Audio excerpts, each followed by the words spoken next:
The following episode of Lord of the Rings was recorded in April 2024, before the news of the death of the actor Bernard Hill.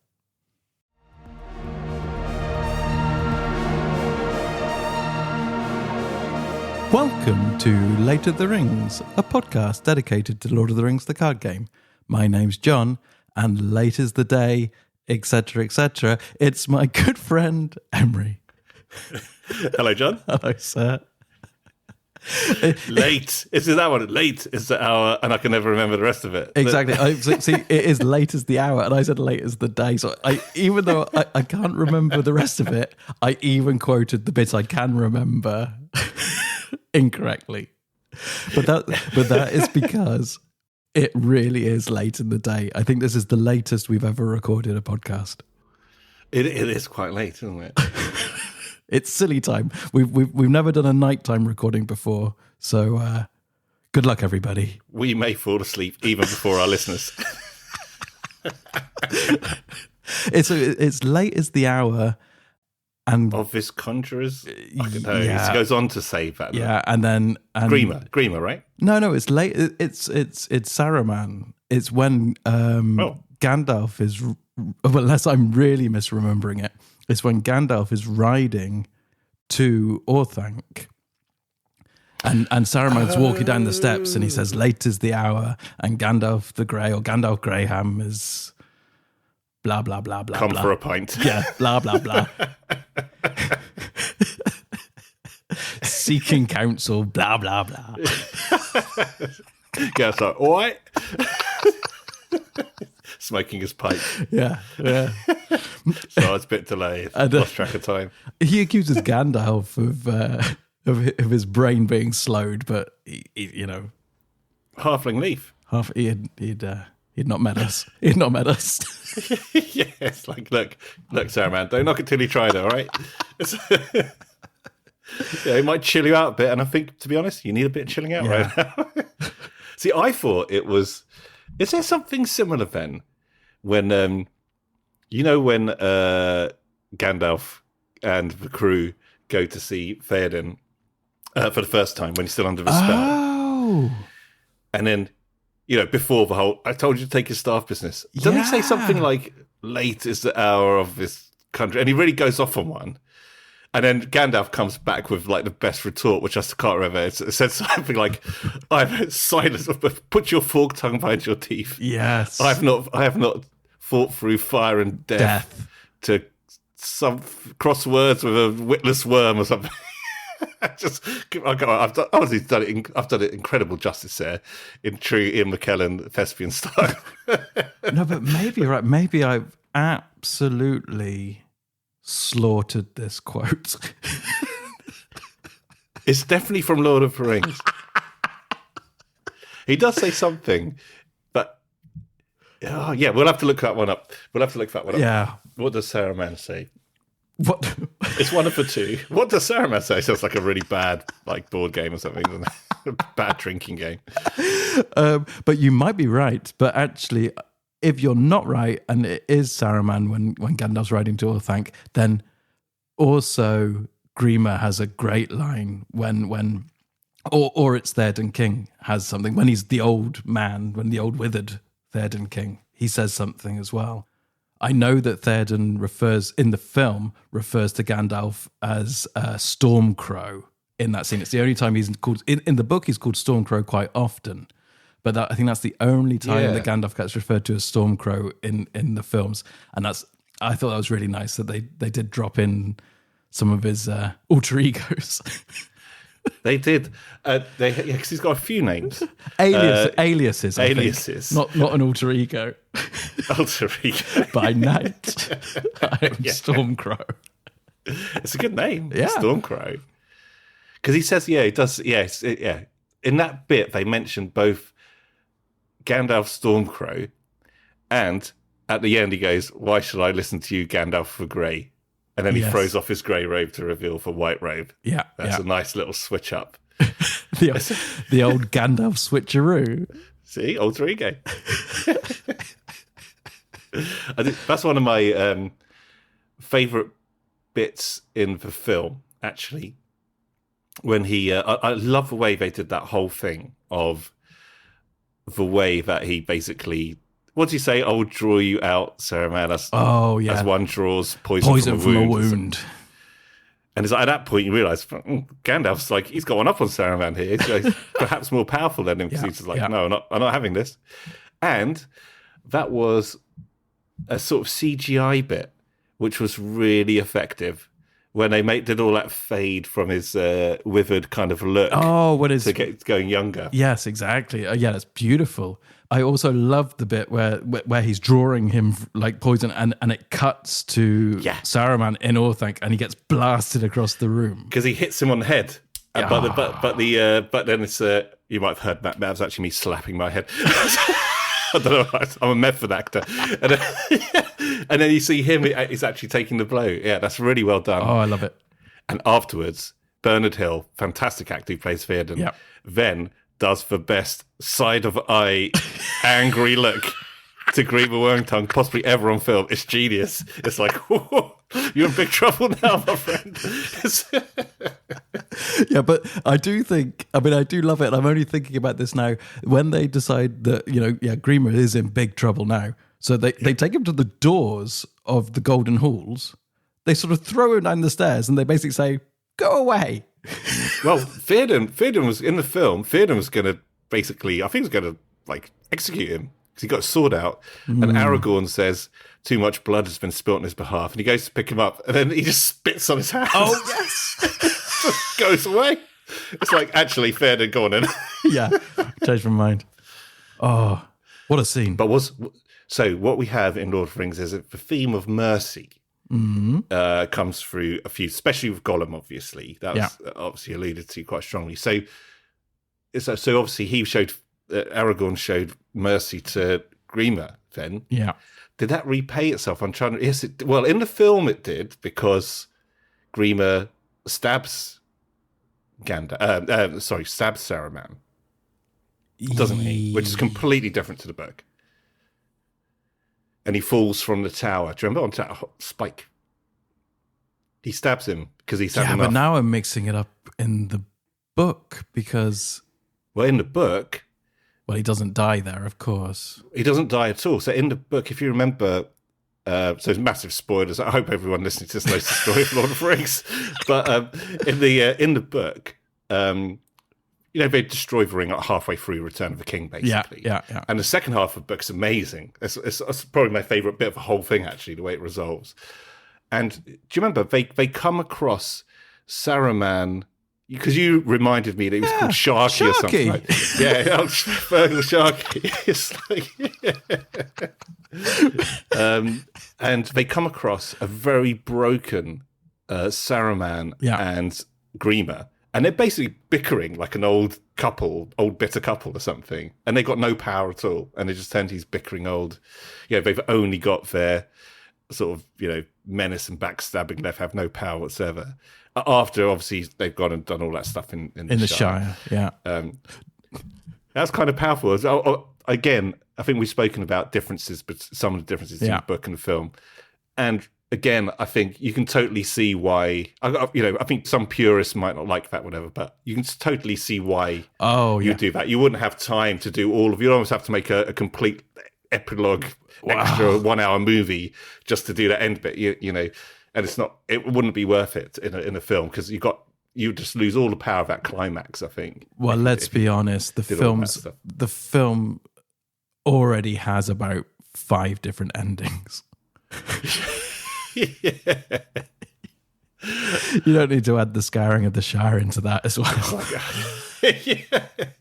It was. I remember seeing it in the cinema for the first time, and the only thing was, I kind of did want it to be over, but only because I was absolutely buzzing to go to the toilet. Because I've been sitting there for like 3.5 hours. And I was like, okay, is this the end? No, is this the end? Is this the end? And then it was like, and the end, yay, and I just ran off. So, no, it was still great, mate. But watching it again, I think, I actually love the way they do the ending. Yeah, I think it's epic enough to have earned it. Well, no, it's not often I would say that. No, but you get haters gonna hate, of course. And you get them all over the internet talking about, all these, so many different endings. Why doesn't it just end? I said, I'll tell you why it doesn't just end. You've sat through a 12-hour masterpiece epic. Yeah. I think we've got a few things to tie up. Yeah. And they do tie them up really beautifully, I think. Absolutely. And you really feel it. I mean, I know we talked about the feeling of Lord of the Rings, both the novel and the film, but you really feel like you've made that journey. If you, I mean, I'm sure you've done it many times, like a full rewatch, maybe not in a day, but like a full rewatch over extended versions. Yeah, over a few days or even over a few weeks. And when you get to that end, it is so satisfying. It's like, yes, you've been on that journey. And there are very, very few films that can pull that off, I think. Yeah, absolutely. And especially considering that if you've read the book, you know the ending. Yeah. And but again, they did some really nice things there. Like, obviously, they changed a little bit that sort of final battle because you have to try and marry up those two adventures going on at the same time, Frodo and Sam, and But what happens after that? I loved the whole scene with the eagles. Oh, yeah. And I loved that scene. I loved the scene where Frodo wakes up and Gandalf's just at the foot of the bed, he's laughing. And then everyone comes in, all the fellowship. And then at the end, it's just Sam. And he's not jumping and smiling. He just gives him that kind of knowing look. That's a really beautiful way to do it because that's the journey that you've been on with them. Exactly. They got wiser and they know what's been lost and what's been gained. And that was really beautiful. And then they did I thought they did the ceremony with Aragorn really well as well when he became king. Love it. When he had Arwen, which suddenly just the way they did that whole thing was great. And one of the most poignant bits of the whole film, and I'm not ashamed to say, brings a tear to my eye every single time, is when Aragorn says, "You bow to no one," and they all bow to the hobbits, and that's incredibly powerful. Oh, I've got goosebumps. So have I.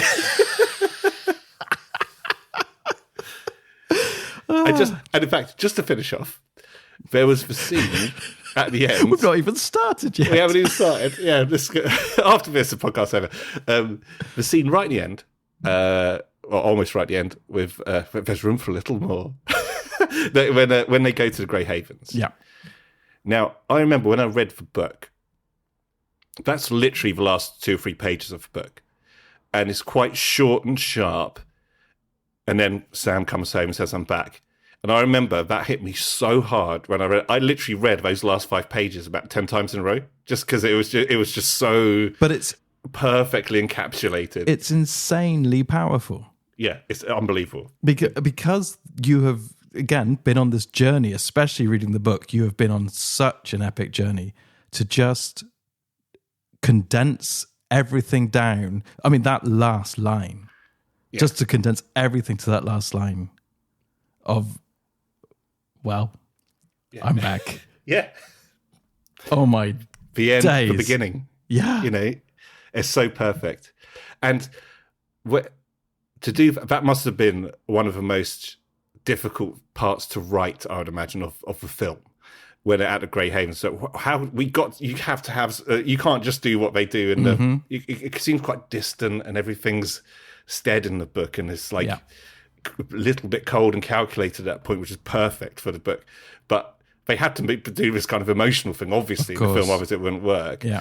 And I remember in the all of those extras on the extended version stuff. I remember when I watched a bunch of those years back, they were saying that the actors were saying that was the most difficult couple of days of filming because it was literally them just having to cry like, all day.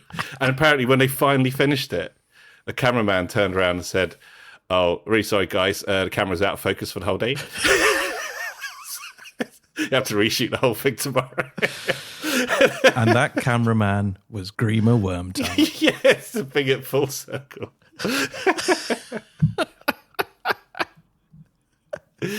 But anyway, so that's the end of Lord of the Rings. We're done.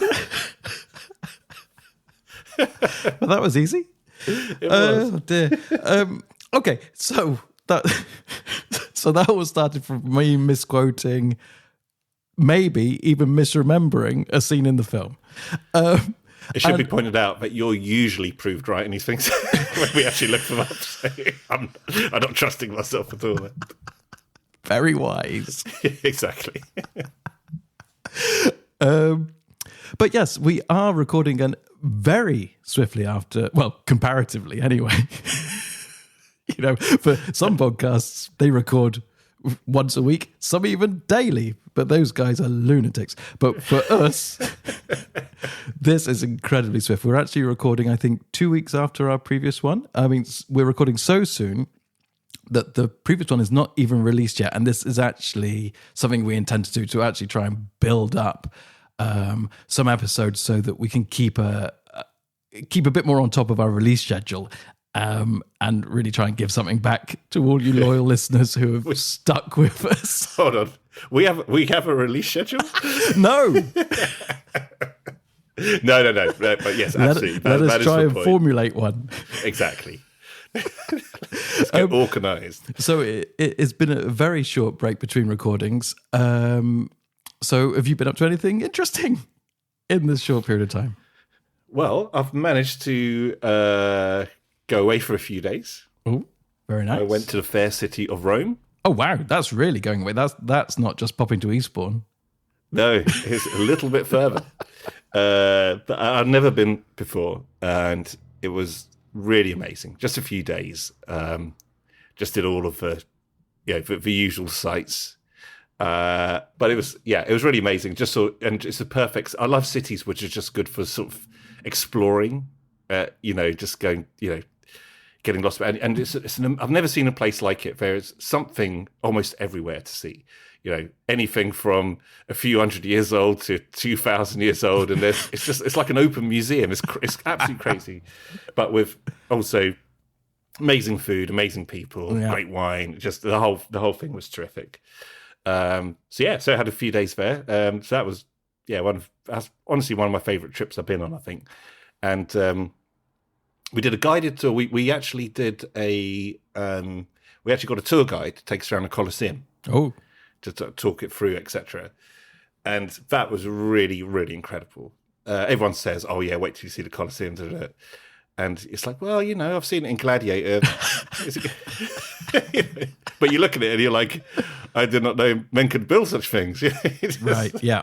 And but it's really amazing. And you can completely picture it. When you're in there. Fascinating. But yeah. Brilliant. I had a brilliant time there. And I don't think I've been up to much else since then. Well, I can imagine not. You squeeze more into 2 weeks than we have in the whole year. I know. That's something. No, but it was we had planned to go in 2020, but we had to cancel it because of that COVID thing. Mm-hmm. And then so we thought, right, let's just make it happen. So it happened fairly swiftly, actually, and I thought that's fine. I could get the time off. So yeah, just went and made it happen. So it's great. That was my. So that's what I've been up to. How about your good self? Oh, that sounds amazing. Well, I have mostly been trying to get to grips with editing the last podcast because I'm not only did I get new recording equipment, I also have decided to take a look at some different editing equipment. So I've decided to do everything new. So I've really, I'm starting fresh. So that's been fun. I do love, I love tinkering with all this stuff. So that's, you are a tinkerer. Yeah. I get that a lot. But aside from that, last weekend, so the weekend directly after we recorded the previous episode, I uncovered the garden furniture. Oh, what was that? That was early April. Early April. Now, yeah. Now, I didn't do anything but uncover it, and I would say that the following Tuesday was one of the most horrific thunderstorms I have ever witnessed. So maybe I was just a week too early, perhaps. But I must say, what I've done today, and it's actually it's remarkable that we're even attempting to record this evening. So today I got up early because the garden in which said furniture lives is it's a few plants and some grass and things, but there's also a lot of paving slabs which we put the furniture on to sit on. It's very nice. However, over the winter they get filthy. So my one big job of the year each year is to get out there and power wash the garden. But that's a fun job. Well, on paper, I really enjoy that. On paper, on stone too. Paper's a bit tricky. So it is a fun job, but it starts out. I used to do it over a couple of days because it's like it's pretty back-breaking, actually. Yeah. You have to do it in fits and starts for sure. So, but I decided today I'm just going to get it done in one hit. So just one blast. Some tidal wave into the garden. But so I succeeded. I managed to do it. But the irony of it being that actually today would have been a beautiful day to be sitting in the garden.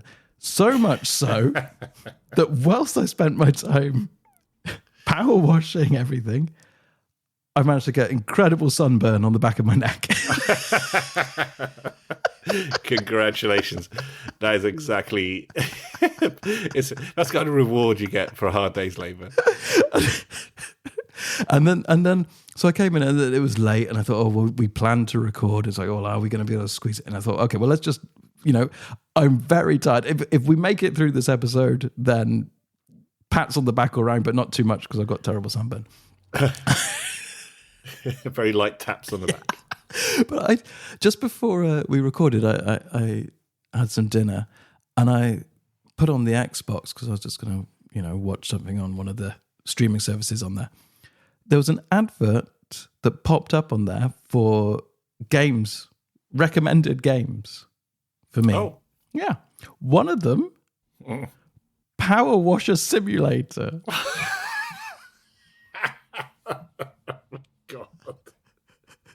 Yeah. Actually, weirdly, I can imagine the kind of people that might appeal to, every nook and cranny.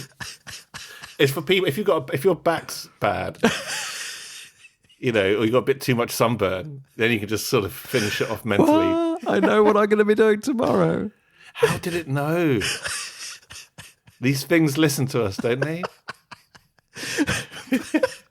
Power Wash Simulator. Did you have a look at it? No, I did not. But I will. I will do. I will report back. There's like an anything simulator these days, isn't there? My friend was telling me about that truck driver simulator one. You know about that one? He said basically, so you drive a truck. So there's bits of when you're like in the city, you got to do stuff. But most of it, you're just going like cross country. It's just for miles and miles and miles. It's like you could actually earn money doing that actual job. I just pushed my chair back and something went crack, but I don't know what. Probably your back. Probably my back. Can you move? Are you okay? Yeah, now I've got cramp. Hang on, I'm going to stand up. Oh, goodness. Oh, God. Well, dear listener, this is a great sight you need when you're on a Skype call. John stretching his back out. Oh, it's terrible. Terrible business. You better. Not really. Wow. It's smart. Okay, good. We'll see how we go. How we go.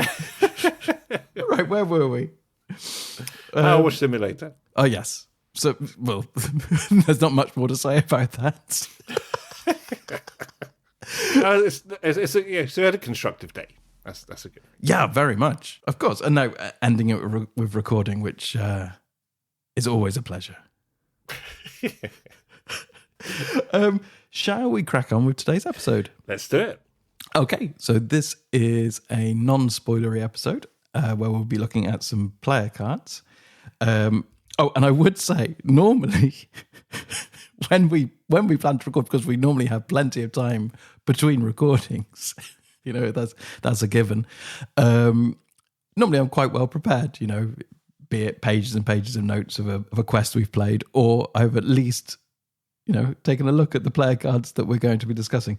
But as there hasn't really been any time between episodes and I've been busy in the garden, I haven't looked at anything. So I'm just going to roll with it. It will all come back to you. It'll all come back to you. I'm sure. So we are going to be looking at some play cards, and we are going to be looking at all of the lore cards from the Dwarrowdelf cycle. Not the heroes. We've already covered the heroes a mere year and a half ago. Done and dusted. Yeah. Ticked off.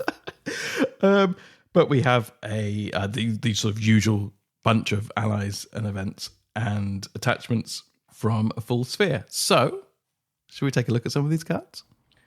Let's do it. Now, how do we want to go through them in order, or do we want to go random? Well, I am only looking on Rings DB. I don't have the cards in front of me, so if we're going to go random, it will be a case of me scrolling on my phone and stopping somewhere, which is also fun. But we have to also track which ones we... Exactly. Okay, let's do it in order. Okay, it is lore. Let's well, I don't know what the link is there. Abide by the law? I don't know. Okay. So do you want to start us off, or shall I? No, you go ahead. You go ahead.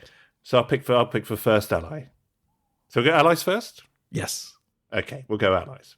All right. So the first ally is Bomber. Bomber. And he is dwarf. And he has a cost of 3. He quests for naught.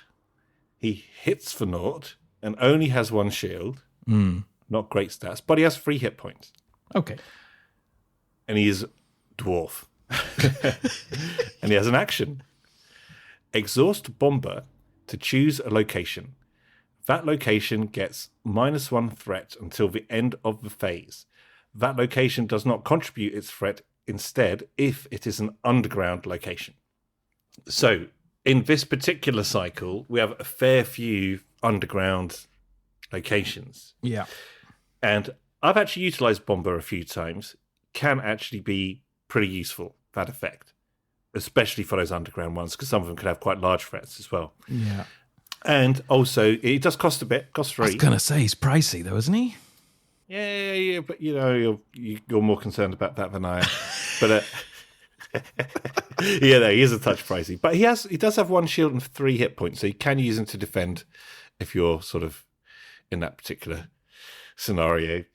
But I'm a fan of Bomber. I don't use him all the time when I've got a lore deck, but I have used him a fair few times. Yeah, I'm just trying to think if there's any crafty ways to use him. I mean, obviously, if you were playing a dwarf heavy deck with Dane, then that would give him some willpower and give him some attack. But I don't know if that's... I mean, I suppose actually if you're using Dane, you can always quest with him for the extra willpower that Dane would give him. And then when there is a location that you want to reduce its threat or cancel its threat if it's an underground location, then you use him for that instead. So yeah, I can see that. He's an extra dwarf on the table. And it's until the end of the phase. And you can exhaust him in any action window. So during the questing phase, I guess you don't have to use him straight away. You can wait until towards the end of when you... Is there an action window there? I'm trying to remember. Yeah. But then right before you're totting up. Okay. Yes. So if you're going to fail questing or something, then you can just exhaust him. So right, okay, I'll use that, we'll knock out that location. Therefore, our threat doesn't go up. So you could be potentially keeping him as a defender, for instance. Yeah, that's good. Yeah, you could keep him ready as a defender, and then should you get stitched up by the encounter deck during staging, you could go, okay, no, actually, I want to cancel the threat on this underground location, or at least knock one off. Whoa. Exactly. Yeah, no, but absolutely, yes.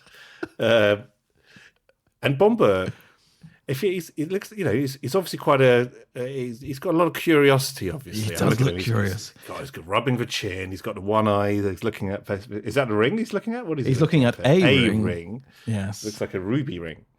So he's somebody who likes to have a gander round. No, don't go down that location. Or I've been down there.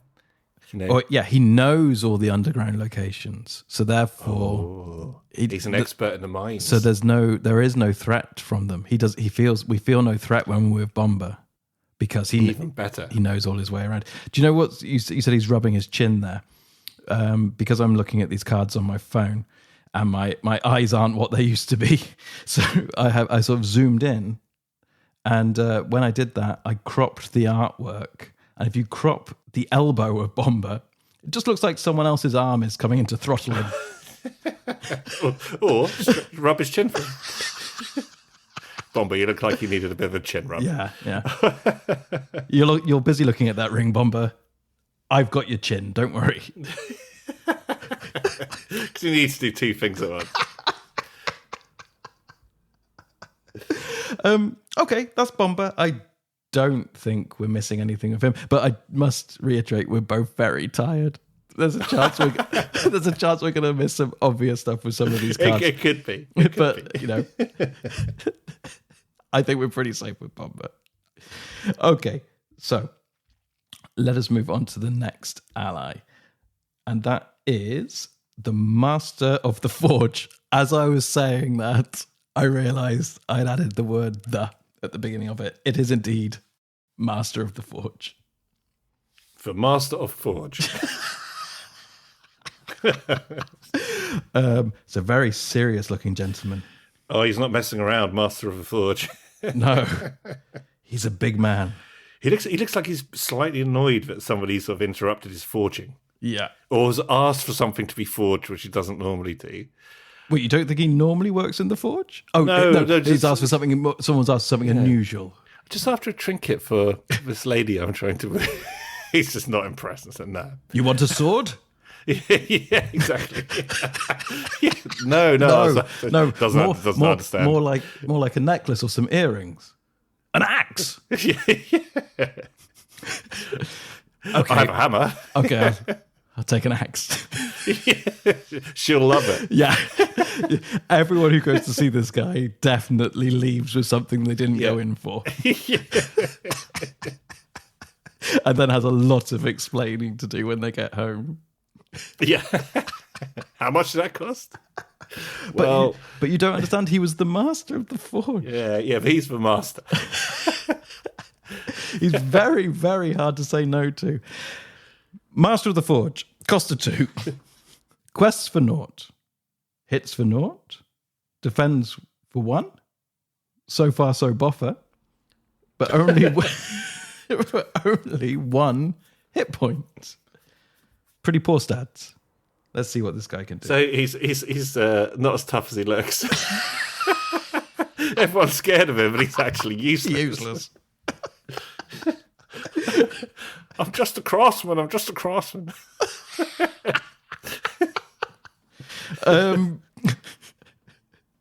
Okay, he is a Noldor craftsman, and he has an action. Exhaust Master of the Forge to search the top 5 cards of your deck for any one attachment and add it to your hand.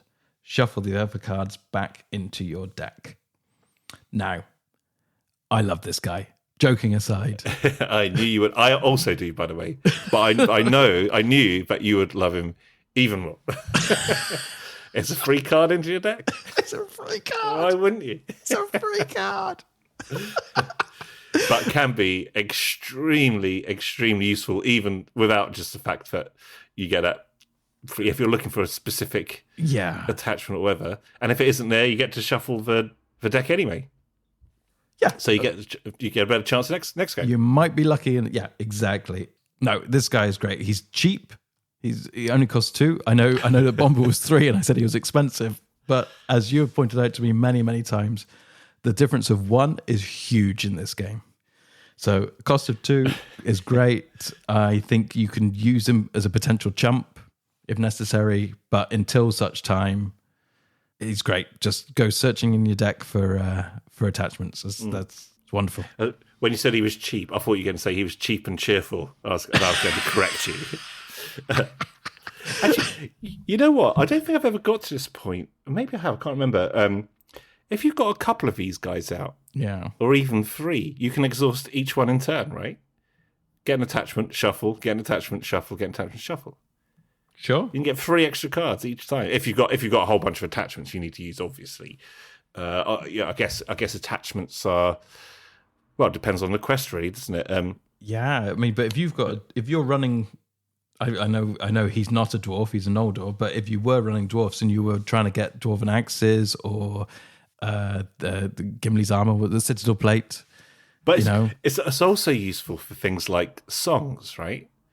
Yes, and for things like even Steward of Gondor, if you happen to be doing leadership, or you're using a song with that, So I think there's specific attachments for specific characters, which I guess we're going to come across one in a minute.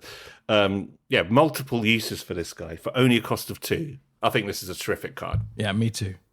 Yeah. Okay. Wow. Sorry, Bomber, but you've been immediately superseded by the best ally so far in this deck. You have been mastered.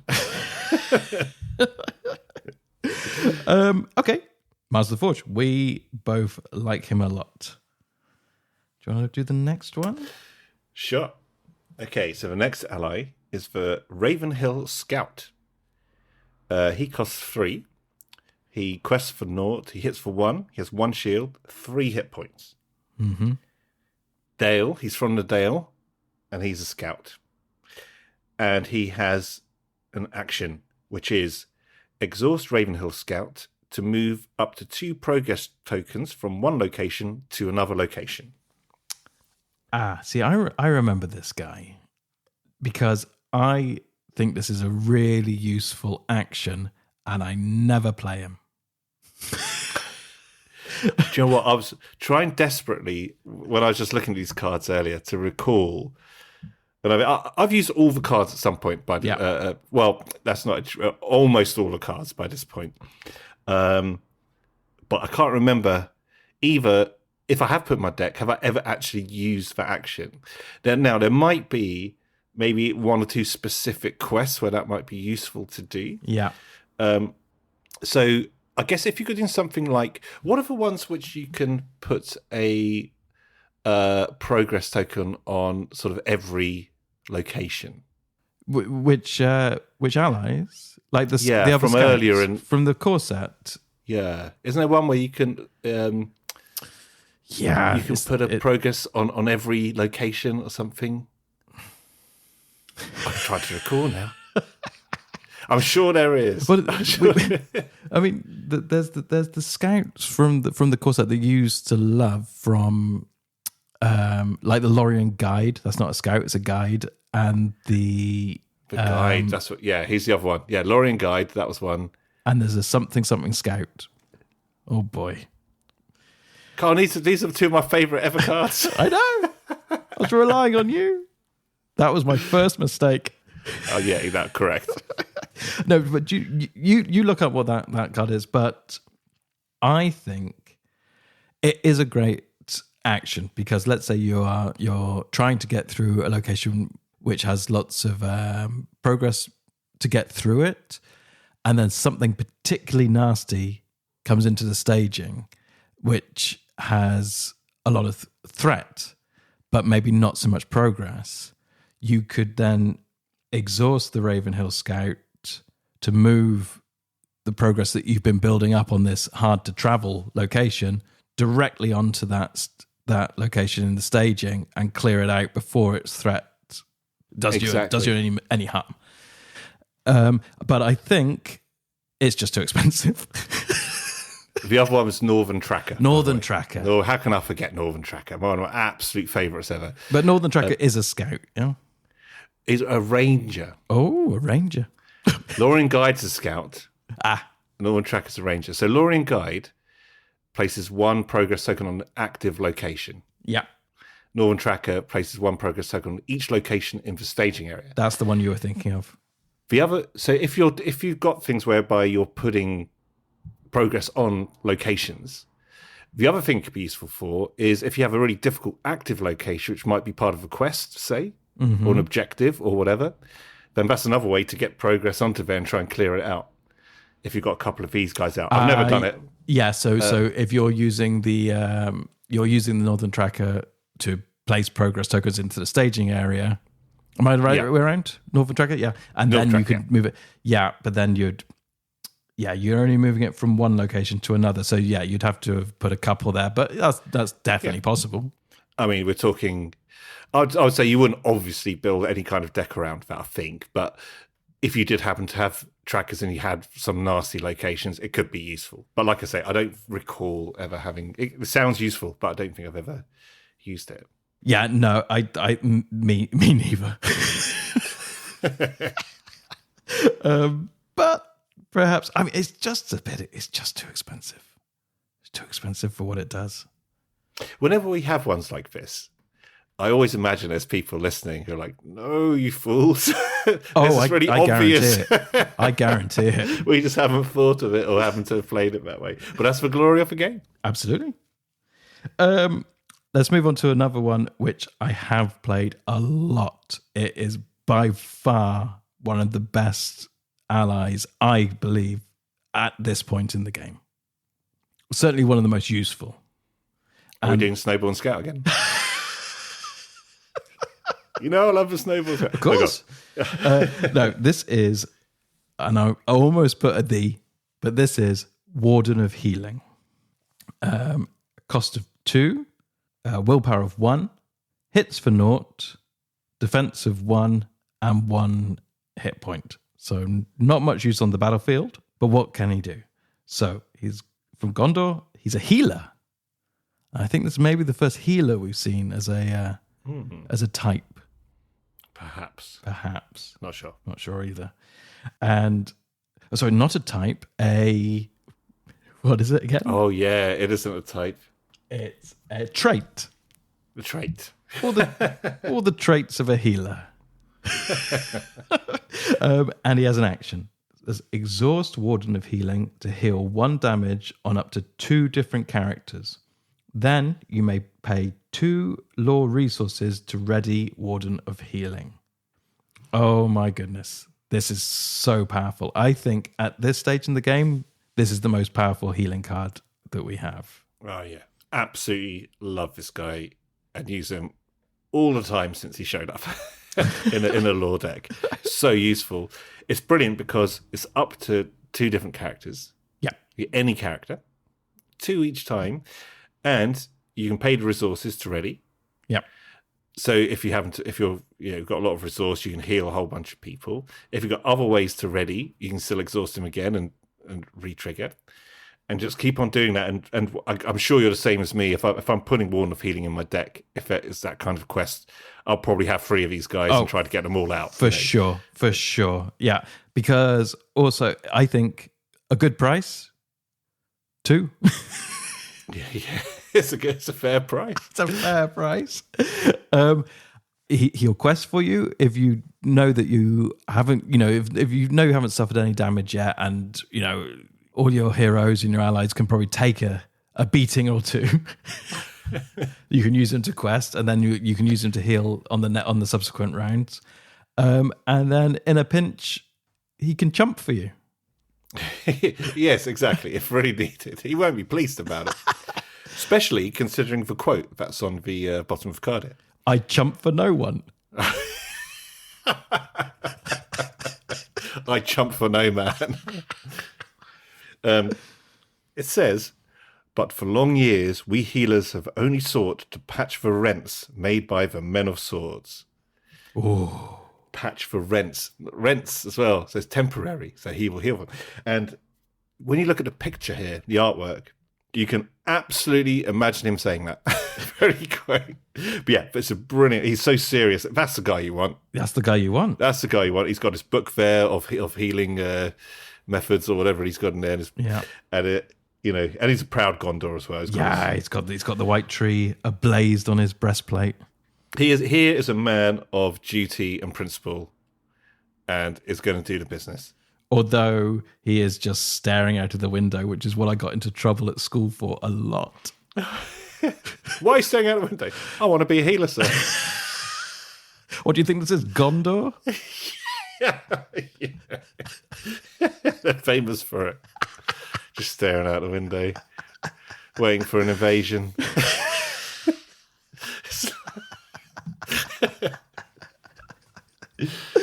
Oh dear. No, it's very evocative artwork, isn't it? That one. It really is. Yeah.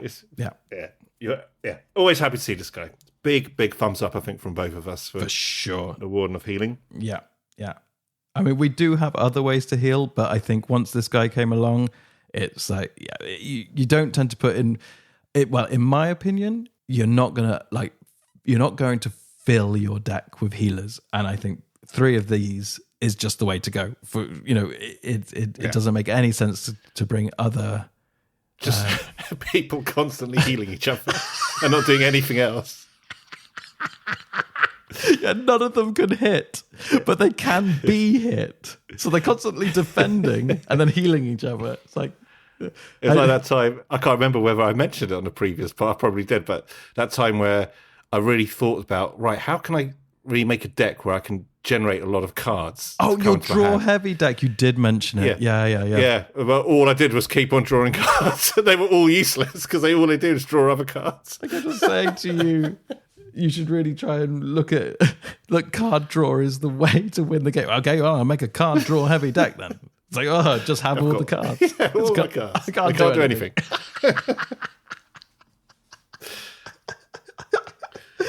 Yeah, so balance is key. Balance is key. And just a word, so let's pick up, what's that say? Paolo Pugioni. I'm going to go out on a limb and go with his Italian. Well, if anyone's going to know, it's going to be you. Well, I was very wrong about Madame Villeneuve. No, well, I'm just saying, just because you've just come back from Rome. That's true.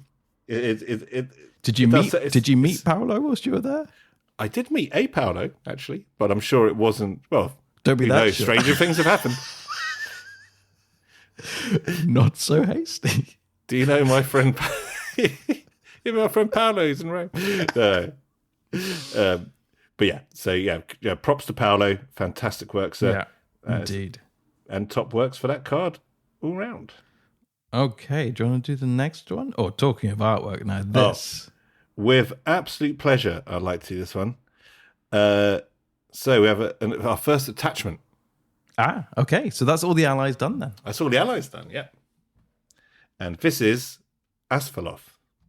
Oh, I should have mentioned, actually, that, is it Bomber? Yes, Bomber is unique. Should have mentioned that. Ah, okay, yeah. And there's only one Bomber. Only one Bomber. And there's only one Asphalov as well. And you can see it's a beautiful white horse. Has a cost of 2. And is a mount. And it says, attached to a Noldor or Sylvan hero. So you got an elfish hero, basically. You can put this on. And he has I think probably you'd put the elvish hero on the horse. Elves are very strong. And that's full of tiny. Just fits on your shoulder. Just carrying a horse. Just carrying a horse.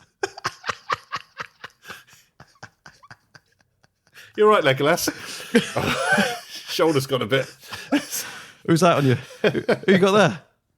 That's full of. Bit tired, bless. I don't know if Asphalov is a he or a she, but a very beautiful horse. And Asphalov has an action. And it says, exhaust Asphalov to place 1 progress token on any location, 2 tokens instead if attached hero is Glorfindel. Oh. Now, Spirit Glorfindel, when we did the heroes, is one of my favourite heroes. Actually, have we had Spirit Glorfindel yet? Yes, because we've done all the heroes. Done all the heroes, yeah. Now, this is great anyway, I think. It's so useful. Now, remind me, Spirit Glorfindel, that he is the one that you're able to... he's the one who has an incredibly low starting threat compared to the Glorfindel in the core set, which has an incredibly high starting threat. Cost. Sorry. Yes. So he's got threat cost. 5. Cost? Starting cost. Yes. Yeah, it's 5. Nothing. And he quests for free. He hits for 3. He has defense of 1, 5 hit points. Not great defense, but all the other stats are great. And he has a forced effect, though. Every time he exhausts to commit to a quest, you have to raise your threat by 1. Ah, yes. So he's brilliant for... Well, he's brilliant for lots of things, but he's somebody you really... If you sort of beef up with other attachments and other abilities, he becomes immensely powerful. And with that low starting threat, is also great for secrecy. Yes. Where you want to keep your starting threat low and your continuing threat quite low. And do you know what I also think is good when you're trying to be secret and creeping around Middle Earth? Is a giant white horse on your back. No on the spot. What's that over there? Is that Glorfindel? Nah, it's just a horse. Now you see there's some text on here, and it says, "Suddenly into view below came a white horse, gleaming in the shadows, running swiftly. In the dusk, its headstall flickered and flashed as if it were studded with gems like living stars." So yeah, completely inconspicuous. Gleaming in the shadows. What was that? Oh, nothing.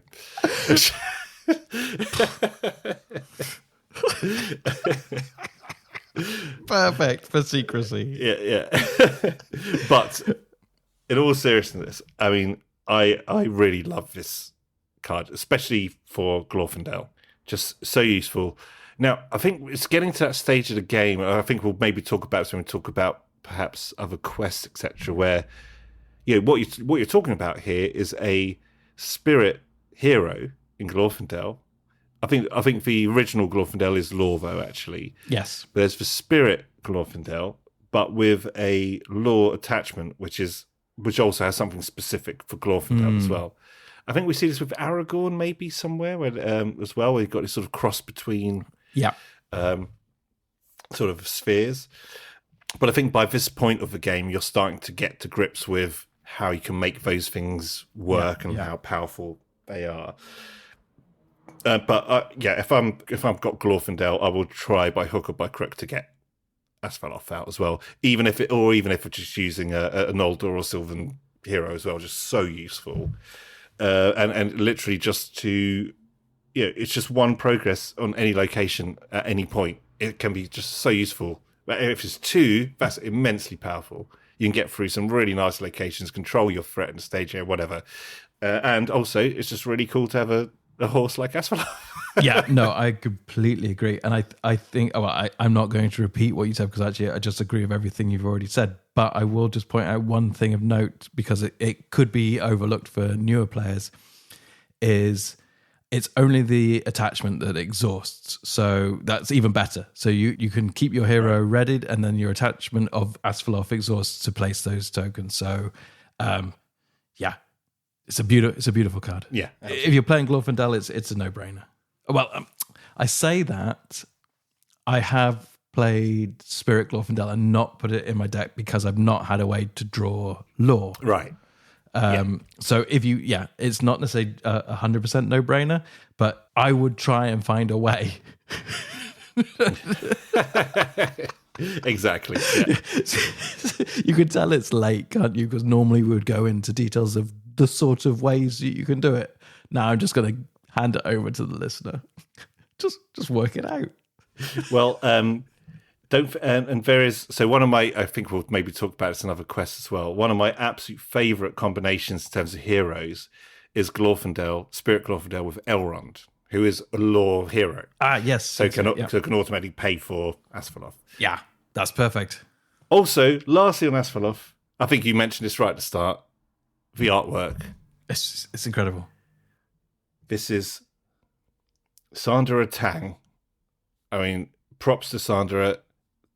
Done a great job there. I mean, who doesn't like a nice picture of a horse? No, exactly. Although I would say, is that a string of carrots on its on its bridle there? It's got to be able to snack. Maybe that's what makes Asphalov ride very quickly. Just grab one of them, stick it in front. Oh no, that's a donkey, isn't it? Mm. Or perhaps these are the trophies of all the donkeys that Asphalov is. Actually, Asfalov's actually, if if you look, yeah, he's got some. He's well bejeweled. He or she is well bejeweled, I would say. Yeah, well, yeah. A lovely sort of crown thing. You could see him in the shadows, as previously mentioned. Indeed. Gleaming in the shadows. Okay, that's Asfav. I mean, we like Asfav. We like Asfav. Okay, we have another attachment here. Oh, and it's got a good price. John's favourite price, everybody. Cost of naught. Healing herbs. Oh, it's more healing. It would be my guess. So it says attached to a lore hero. And it has an action. Discard healing herbs and exhaust attached hero to heal all damage on one character. Now, as I was reading that, I was thinking, that's awful. Because you have to discard the card and exhaust the hero. But then by the time I got to the end and remembered a cost of naught, I realized it's amazing. It's brilliant. I love this. I flip-flopped 180 in the space of one sentence. Yeah. The healing herbs is brilliant. And again, with the theming.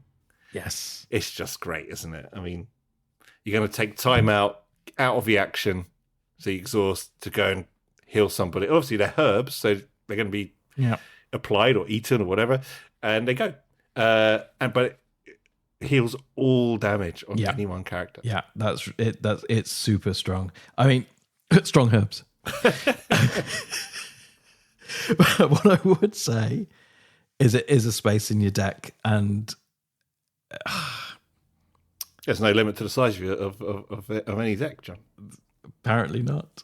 But okay, no, I do think it's good. But would I have? I mean, earlier on, I said that with Warden of Healing, you don't need. There's less of a requirement for other healing cards. So I think I'd only take one. Not only one of these. I mean, only one, either Warden of Healing or Healing Herbs. But as an aside, the image of Healing Herbs is a desk here with some books and a very large pestle and mortar and little vessels of, green herbs. But beyond is a window. So I would like to put forward to you that this is the window that the Warden of Healing is looking out of. Oh, I like that. I like that kind of thing. This is his perspective. His work is done. Yeah, he's got his notes very neatly folded there. That looks very Warden of Healing like to me. I agree. I think you're right. Yeah. It's a nice window to look out of as well. It looks more almost Shire-like or elfish-like rather than Gondor, doesn't it? I was thinking maybe elvish, yeah. And they've got glass. Don't see a lot of glass in Middle Earth, but obviously it's fair. It's true. Okay. It could be the elves. Let's say it's the elves. Let's say it's the elves, yeah. I want to know what do you think's in that bottle at the back there? There's a bottle of quite bright green liquid. So, yeah, maybe. I think maybe basil.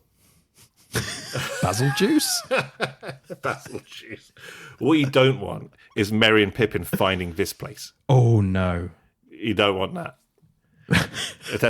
Let's just be chomping all of this one. They prefer. How many did you have? 6 or whatever. They prefer a different type of herb, I believe. Long bottom leaf, ladies and gentlemen. Perfectly innocent. Okay, I don't think much more to say about this one. It's very, very cheap. Does take up a place in your deck, but I can see it being powerful. And obviously dependent on the quest as well. Of if course, you're finding that you need to heal heroes, of course, and you might not need it for any. You can only attach it to a lore hero, and you have to exhaust that hero to activate this. I'm not convinced. I'm not convinced. Well, again, it comes down to: do you have other ways to ready the heroes? Mm-hmm. Balancing all of those kind of things. That's a clever thing about this. Well, one of the many, many clever things about this game, isn't it? It's it's just like you said earlier, sort of balancing it all out. If you do have a way to refresh your readies, rather your heroes, and it's a particularly nasty quest where you're losing people because of fighting or whatever, maybe it's very useful. Who knows? What you don't want to do is use it on Gimli, I reckon. Really annoying. Sound advice. Okay, that's healing herbs. I'm not convinced. Okay. So I think we have 2 more attachments. Do you want to just go on to the next one? Sure. So the next one is Legacy of Durin. Oh, it's a good one. Yeah, which is also unique. Okay. It costs 1. It's a condition. Attached to a dwarf hero. Response. After you play a dwarf character from your hand, exhaust Legacy of Durin to draw 1 card. Again, it's right up John Street. Do you know what's amazing? I actually couldn't really remember the text on this card. I just knew that I played it a lot. And surprise, surprise. And it's like, okay, so Legacy of Durin, I know this is a good one. And then you read it and I went, Yes. Yes. Yes, please. After you play a dwarf character, well, come on, that's amazing. Because especially if you're playing like a dwarf swarm deck, you know how many dwarfs you can get onto the table, and then you're just bringing more cards into your hand for more dwarfs to play. You play another dwarf, you draw another card. Oh, I'm in dwarf heaven. Unless you've limited yourself to like 50 cards in your deck. If you've got 80 odd, then, the world's your oyster. You need a big old table to play on. But some of those dwarf swarms can get really fun and really crazy cards. But it is fun. I do enjoy it. And this is, another way to get those extra cards into your hand. So, and it only costs 1. Yeah, it's beautiful. So perfect. Yeah, really good. Yeah, I mean, it's unique, but I'm just trying to think if it wasn't unique. No, I was going to say, does it make a difference? But it does, because you could exhaust, if you had lots of them, you'd be constantly drawing cards. You could exhaust each one each time and then draw another card. So yeah, it is unique, but there's plenty of quests which force you to discard attachments. So I would still be putting 3. If I'm running a dwarf deck, then I'm putting 3 of these in my deck without a shadow of a doubt. Yeah, it makes sense. Yeah. I like that artwork as well. Is that Durin on the right there, the carved into the wall? Yes, of course. Because you'd think at first I was thinking on the right. No, the dwarf is on the left. But I think you're right. that is indeed the legacy of Durin. He's become a big stone face. So it's some legacy. And the dwarf on the left, he has a fine pair of red shoes. He does have a fine pair of red shoes. Yeah. And he's got a chisel, I think.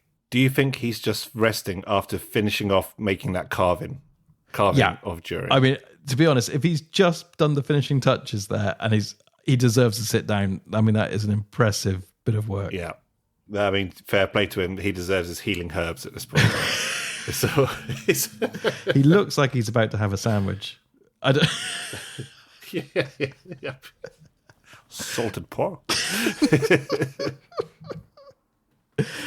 Okay, yeah. So that's Legacy of Durin. It's great. Okay, so we have one more attachment and another cost of naught. Beautiful, and it is Love of Tales, and it's a condition again. And it says, attached to a lore hero, limit 1 per hero. And it has a response. After a song card is played, exhaust Love of Tales to add 1 resource to attached hero's resource pool. That's a nice... that's nice. I don't think I've already ever played this, but now I'm reading it through. I'm reevaluating. I haven't either, but I don't think I have anyway. But I always thought this one, perhaps wrongly, that you want the song cards to kind of get out fairly soon. I mean, you can't always help it, right? But you don't want them late in the day. But this one's only useful after you have a song. But the good news is there's no reason you can't play it once you've got a song card in your hand anyway. Play this first and then play the song card, right? Attached to it. Yeah, but it doesn't matter. It costs naught. So just as soon as it's in your hand, you just attach it to a hero. Shove it on anyway. Yeah. Yeah, the only problem with that is that if you come up against an encounter card which removes attachments, then it's a waste of a card. Yeah. I guess the point I was trying to make was you'd want this one even earlier than the songs to make it worthwhile. Because you're probably not going to pay too many songs, I guess. But it does cost naught. But actually, what I'm saying is also nonsense because it would all be happening during the planning phase anyway. So you could just attach this and then play the song out. Yeah, exhaust it. Extra resource. I like it. Actually, it's good actually because if you play then one the next go, it's growing. It's growing on me. It's growing on me like those flowers are growing in that beautiful flower tray outside the window there. Is this because I've not like I said, I've not really played this card, so I haven't actually paid the artwork. No, never mind. So this must be Sam. It must be Sam dropping eaves. I ain't been dropping no eaves, sir. Yeah, you can see Gandalf. He's really going for it. Yeah, and Samwise is bewildered by what he's hearing. So much so that he's done a full 180, and he's doing a bit of a Gollum impression. Yeah, he is, but he's about to get rumbled, isn't he? He is, isn't he? Yeah, he does. He loves the tales. In fact, there's another quote here. I listened because I couldn't help myself, if you know what I mean. Lord bless me, sir, but I do love tales of that sort. Sam Gamgee, Fellowship of the Ring. So yes, I think that proves it. Yeah.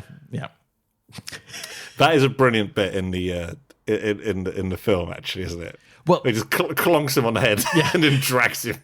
Apart from, there's one thing that bothers me in that scene. Now, you and I are both big fans of the use of physical effects in all films, but especially in Lord of the Rings. We're very pleased to see that they didn't rely so heavily on CGI. They did as much as possible with physical effects. Now, of course, when Gandalf grabs Sam and brings him through the window, it has to be a small person being dragged through and then thrown onto the table. Now, of course, for a lot of times they'd have stand-ins of children and things, but you couldn't just grab a child, drag him through the window and slam him on the table. So they used a dummy, basically. And I saw this again in the appendices of the DVD that they used a dummy. Now, and as soon as you have seen this in the behind the scenes, when you watch that scene, it is nigh on impossible to not see the dummy. Well, thanks for ruining that scene for me as well, John. Thank you so much. I don't remember that bit for the appendices. I'm sure I must have seen that, to be honest. Well, there is the suspension of disbelief, which is a strong and powerful thing. I'll make sure just to watch Gandalf rather than the dummy when I watch that scene next to retain the... So when you get to that scene, you'll be just going, watch Gandalf, watch Gandalf, watch Gandalf, watch Gandalf. No, you know what will happen? I'll completely forget about it by the time I next watch it. I'll think about it after. Oh, I was meant to watch for that dummy, wasn't I? I must say, I think that is much more likely. Yeah.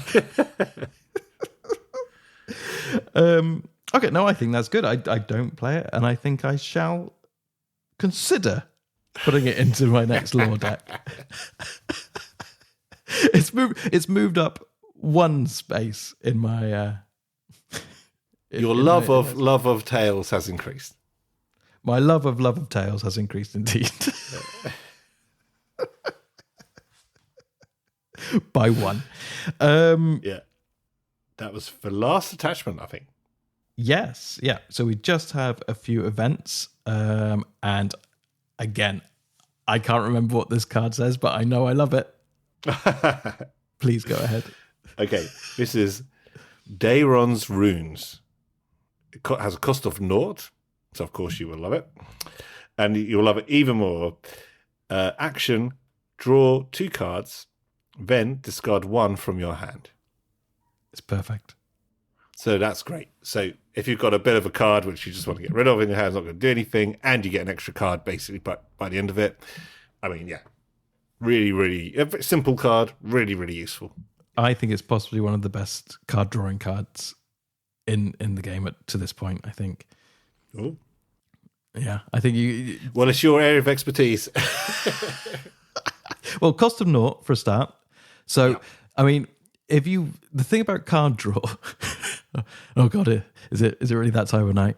The thing about card draw is you have to weigh up what it costs when it comes to cards already in your deck to draw more cards. This is what it comes down to. This is how you manage to make a deck which did nothing. Yes. So you have to balance, is it worth me putting a card in my deck which allows me to draw more cards? Why wouldn't I just put fewer cards in that did the thing I wanted to and therefore get to them quicker? So I think the thing is with this one, it's the cost is perfect. It's 0. So it only takes up a space in your deck. That's the only cost. So I just laugh it. The cost is perfect. It's 0. I just like... But its true cost is a space in your deck, which in some respects, exactly, yeah. in some respects is more than resource. So it costs 1 card, if you like, 1 space in your deck, but it allows you to draw 2 more and discard a card.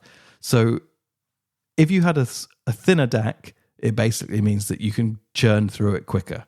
But this also allows perfect card churn because you can draw 2 and discard. So you'll basically be getting through your deck much, much quicker.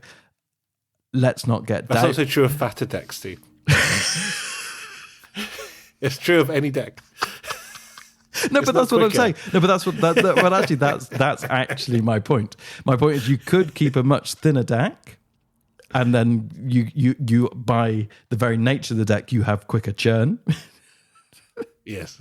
Okay. Or rather, you don't have quicker churn. I know. You get through the percentage of cards quicker. Yes, you get through the cards. Yes, the percentage. Specific things you're after, you're going to get them potentially on odds quicker. Exactly. Or you can choose to fatten up your deck, but find ways to accelerate it. And this card does that perfectly. And I like this. And if you're like me, you have the deck down to a minimum size and the churn. You just want them all in your hand, don't you? That's what you want. Are we going to refer to them as thin and fat decks now? Is that what it is? You're a thin deck kind of guy. I'm a fat deck kind of guy. Is there a correct terminology for such a thing? I think we were just using like big and small before. Let's go with it. But yeah, great card. Lovely artwork. I love the gold gleam on the from the left there, and also the way he's reading the runes. Yeah, he's chosen to read the ones. Oh, is this over the shoulder? No, he's reading the runes from. We're sort of low angle. He's reading them from above, as in he's reading ones above him. Is that correct? Yeah. Well, I think just to his right. Or are we looking down? I think we're like directly behind him. Oh, I see what you mean. You think he's on the ground and he's something on the floor. I don't know. I think someone's holding I just think someone's holding a torch to the left, or he's holding a torch. I think he's holding the torch. Yeah, it could be on the floor. I think it's impossible to tell from a 2D image. But I think it's time for those healing herbs.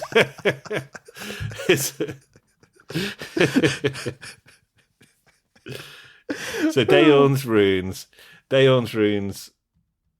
It would be about this sort of time that I would do a deep dive into Lord of the Rings and ask you if you knew who Daeron was. Sorry, Daeron, not Daeon. But I'm not going to do that because I really don't know. I can't remember. Can you? I can't. Honestly, I need to reread the. And could it be? Is it somebody from The Hobbit, or is it someone from Lord of the Rings? I can't even remember. I don't know. Doesn't sound like a Hobbit one. No, but I'm presuming it's something from inside Moria. The runes, I mean. It's a safe bet, to be honest, isn't it? Well, let's see if there's any clues on the card. There is a quote. These are Daeron's runes, such as were used in in Moria. Well said, sir. Yeah, well, like I say, it's very late. My eyes aren't working very well. I had to really. To be fair, you didn't have a torch to read the runes by, so you were at a disadvantage. And that's Gandalf. I think it's clearly who said that. Morian. Sorry, that was Gandalf who said that. Gandalf. Oh, well, Daeron clearly wasn't in. Well, actually, but these are Daeron's runes, so they're probably the runes put there by Daeron. So Daeron's probably some old character who was there ages before. Yeah, I should assume. And they look dwarvish in nature. Well, that would also make absolute sense, of course, if they're in Moria. There were no elves sneaking in doing graffiti. Writing really wise stuff. Like anti-graffiti. It's like life lessons, life advice, life coaching with Galadriel, with Daeron. Who's your life coach, Daeron? The best. Oh, yeah, best. Okay, well, brilliant card. Let's move on. So we have another event here. Oh, this is going to be one for you. I am going to read it, but you're going to tell me why it's so good. Okay, so this is Needful to Know. Cost of 2. It's a nice bit of artwork of what appears to be an elf who has been researching something and has now, by the looks of it, become lost in thought. Just really... I think it's Elrond. Oh, okay. With the band. Oh, yes. Yeah, I think you're right, actually. Lovely depth of field on the candles. The artwork is majestic, I would say, on this one. It's beautiful. Brilliant artwork. Yeah, that depth of field on the candles. Yeah. So, extra mile here. Who's this? Oh, ladies and gentlemen, guess who it is? It is Madame Villeneuve has done the business yet again. Okay. Needful to Know. Cost of 2. Secrecy 2. This is why I said that you'll be explaining to me why this is so good. Action. Raise your threat by 1 to look at the top card of the encounter deck. Then reduce your threat by X, where X is the threat of that card. Oh, well, you don't even have to explain it to me. That's obviously brilliant if you're in a secrecy deck. Yeah, this is brilliant. This is brilliant, even not in a secrecy deck, I would argue, if you had a lot of resource. So, obviously, if it's secrecy and you're below the secrecy threshold, this is going to cost you 0. It's going to cost you 0. 0, yeah. So you raise your threat by 1 to look at the top card of your encounter deck. Now, the threat, there might not be any threat on that card from your encounter. So you may have just raised your threat by 1, but you get to see what's on top of the encounter deck for free. Yeah. Well, not for free, for the cost of 1 threat. The likelihood is you're going to get your threat back because there's probably going to be some kind of threat on that card, if it's a location or if it's an enemy. And even if you don't, you've raised your threat by 1 and you get to see what's on top of the encounter deck. So I think this is a terrific card. And when I'm playing secrecy with lore, I will absolutely use this. In fact, yeah, anything that says secrecy on it, I tend to like anyway. But again, so that what was the word? Scrying. So scrying so this is a way to scry the deck for basically for free, pretty much. If you're playing secrecy, which can be super useful, of course. I think in secrecy this is a no-brainer. Of course, like you say, it's a free peek. if you're under the secrecy threshold, I would say that this is a card where my juices are flowing for some more tricksy ways of playing it. That you could be using one of my old favorites, the Shadow of the Past, to move a card with high threat back to the top of your encounter deck. Then you raise it, and then to pull your threat right back down. Now, I'm just trying to think if this is smart. Because of course, as long as you've got enough to counter it with the quest. Exactly, right. Because that card is going to be coming out next, of course. And you may well not want that. Or what about if you did it after you've quested before combat, then it's going to come as a shadow card. Then you could say, well, if it's a location, it may, well, if it's anything, it may or may not have a shadow. So you can, if it's something with a high threat and no shadow, that's perfect. Oh my days, that is, you get your threat back, brilliant, and you know it's not going to be a shadow. That's another way to do it as well. See, Shadow of the Past is a card I've not played enough, and you've played a lot, and I really should get into it because there are a lot of possibilities with it, aren't there? I've not done that enough personally. I think what you just said is absolutely genius. I think that's a great way to play this card. I was only thinking about it like prior to staging, but actually, no, that's great. You do it after if you do this in a way to manipulate the deck after you've done all your staging and before shadows, for instance, exactly what you just said. I think that's really smart. See, this is the genius of the game yet again. It's funny as soon as you talk about it and start bouncing ideas, that's when all of these things start to open up, don't they? Because I would have never thought of Shadow of the Past if you hadn't mentioned it. But that's the game. Do you know what's also interesting? Is if you had multiple copies of this in your hand, and you did this with a high threat card and just play it over and over again, you could reduce your threat. Three times. If you had three of them, play 3 times in a row. Yeah, you got 5 threat. You go from 17 to 2. Exactly. Yeah. Or plus 17 to 5. Yes. Yeah. But it's still amazing. I'll take it. Wow. That's the other thing. When you play secrecy, it's all obviously controlling your threat is a big part of that. Because once you start to go above your sort of threshold, then you can start to get into all kinds of trouble if you're not being secret anymore. But yeah, sorry, what were you going to say? I have no idea. Yeah. I'm sure that is Elrond, right? That is Elrond. I have no idea, but I am needful to know. Needful to Know is a great name for the card as well. I thought you said it's a great name for a band. Because it's not. No, not for a band. No. Maybe for a Stephen King book. I'm just purely thinking of needful things. The only thing I can think of with needful in it. I was going to say. I couldn't think of anything. I've never read that one, by the way.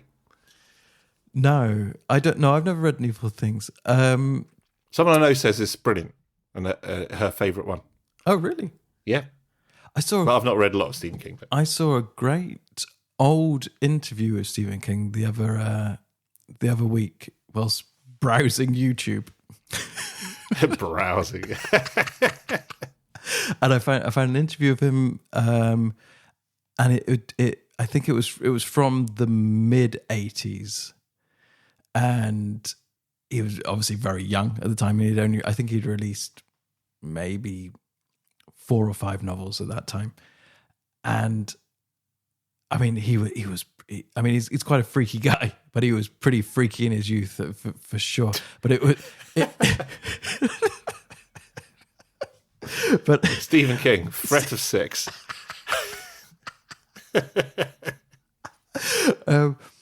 But it was a really interesting interview because at first they were just asking it was a really bad interview, which in itself was interesting because the interviewer was basically saying, "How do you think up stories?" Oh God. Does anything make you scared? Yeah. Where'd you get your ideas from? So it was that sort of level of interview back in 1986 or whenever it was. But what was interesting is that Stephen King was talking about what happens when his books were being bought by movie studios because they were just starting. Because I think Carrie had just been made. And that was in the 70s, right? yeah, So The Shining was in like 1980 or something, I think. I think it. Yes, so I think this interview had taken place after The Shining. Okay.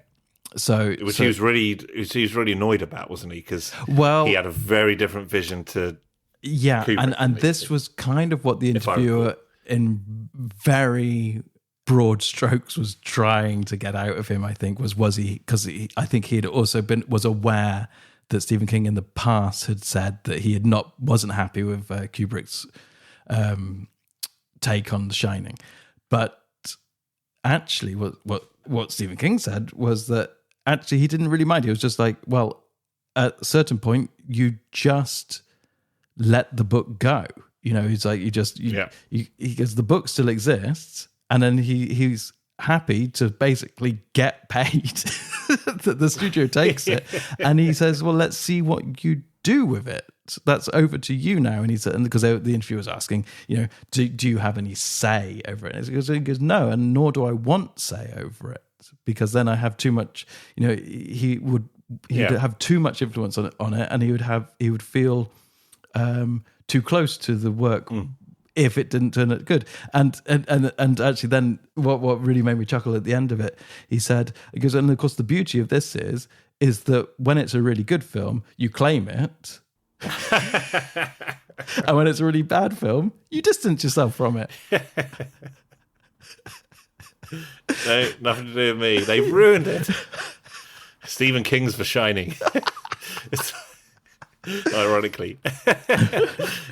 I've read I've only read a couple of his novels. I've read some of his short stories, and he had what's that one which had 4 like novellas in it? The Backham books. No, it wasn't that one. It was yes, I know that one. I haven't read it. It was the one that had is it Langoliers or however you pronounce it? Oh yes. When the people fall asleep on the aeroplane. Yeah. 4 Past Midnight. 4 Past Midnight. Was that what it was called? 4 Past Midnight. It had 4 stories. It was called 4 Past Midnight. Well, you said it with very quite a lot of confidence, so I got to go with it. Could be wrong. That was really good. And I read some of the short stories, which ended up in. Was there a compilation like a film of his shorts called something like Cat's Eyes? Cat's Eyes. That was it. And that horrible. There was one. Oh, that was one of the stories I read called Quitters. Oh, with the Inc. smokers. About the smokers. Oh. Absolutely.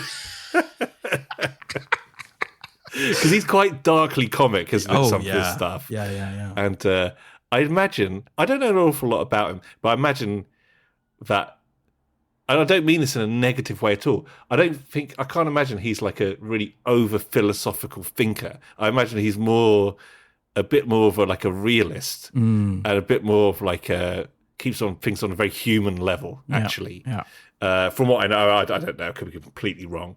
I would imagine that's why he wouldn't get along that well with somebody like Stanley Kubrick, who's just thinking it's completely, other way. But I think what comes out of that is, I think a lot of, maybe that's the way some of the TV adaptations were made as well, a bit tongue-in-cheek in the 80s and stuff. Yeah. But I remember reading some of those.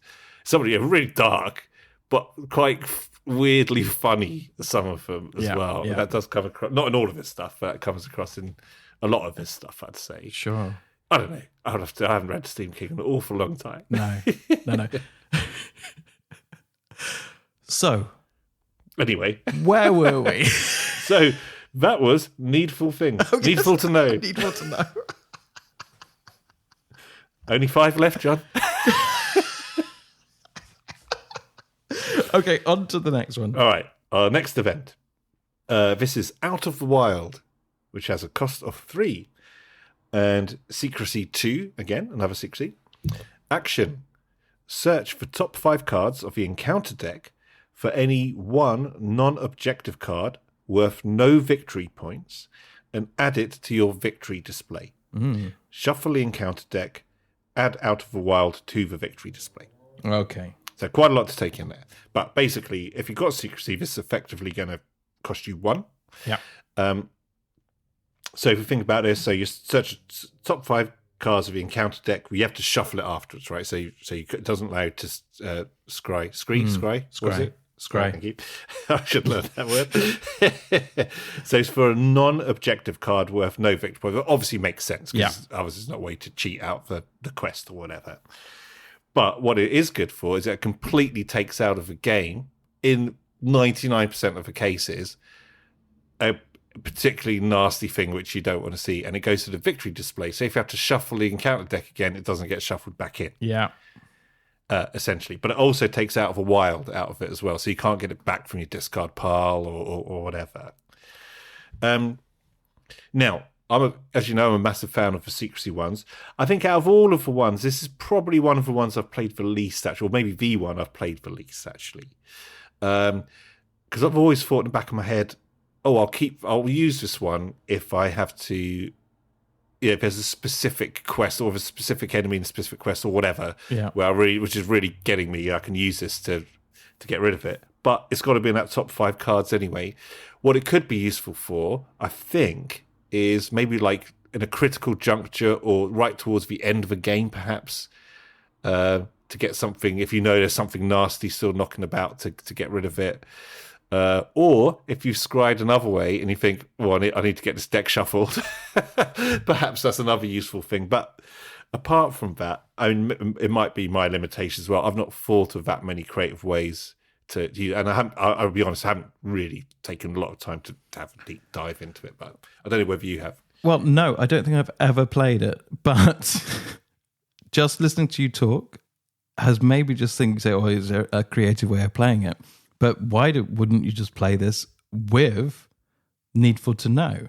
So let's say you had this and Needful to Know in your hand, and you had Shadow of the Past, and you moved a particularly threatening enemy back to the top of the encounter deck.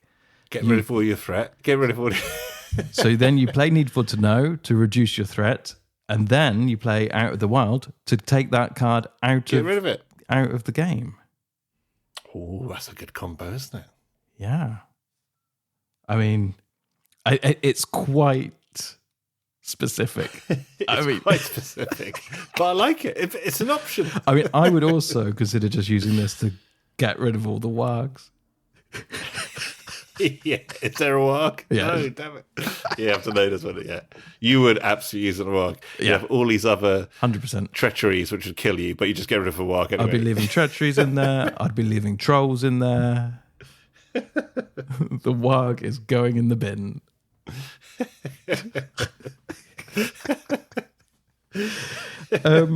No, I can see potential with this, and I can see some interesting combos, but I think, would I play it outside of secrecy? I don't think so. I'm not paying 3 to do that. Yeah. I think that's pretty much a certainty. I would imagine. Yeah. So I think if I'm putting together a secrecy deck, I mean, to be honest, we don't have that many secrecy cards. So if I'm putting together a secrecy deck, it's going in for sure. Why not? Other than that, nah. Yeah, I don't think. Yeah, neither of us are particularly expert in this card. I would say. But I think you're right, though. I think your summary is correct. Okay, right. Okay, well, maybe it's time I put a secrecy deck together, because actually some of these, I haven't played secrecy for years, so I think maybe it's an interesting experiment for sure. So let's move on for now and look at the next event, which is Peace and Thought. And Peace, strangely, has a comma after it. Now, you're much more into grammar than I am. Peace and Thought. Now that is, I get effectively that is an Oxford comma, I believe, or even a Cambridge comma. Ooh.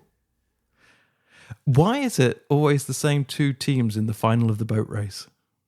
I don't know. They're just really good. It's a funny fix.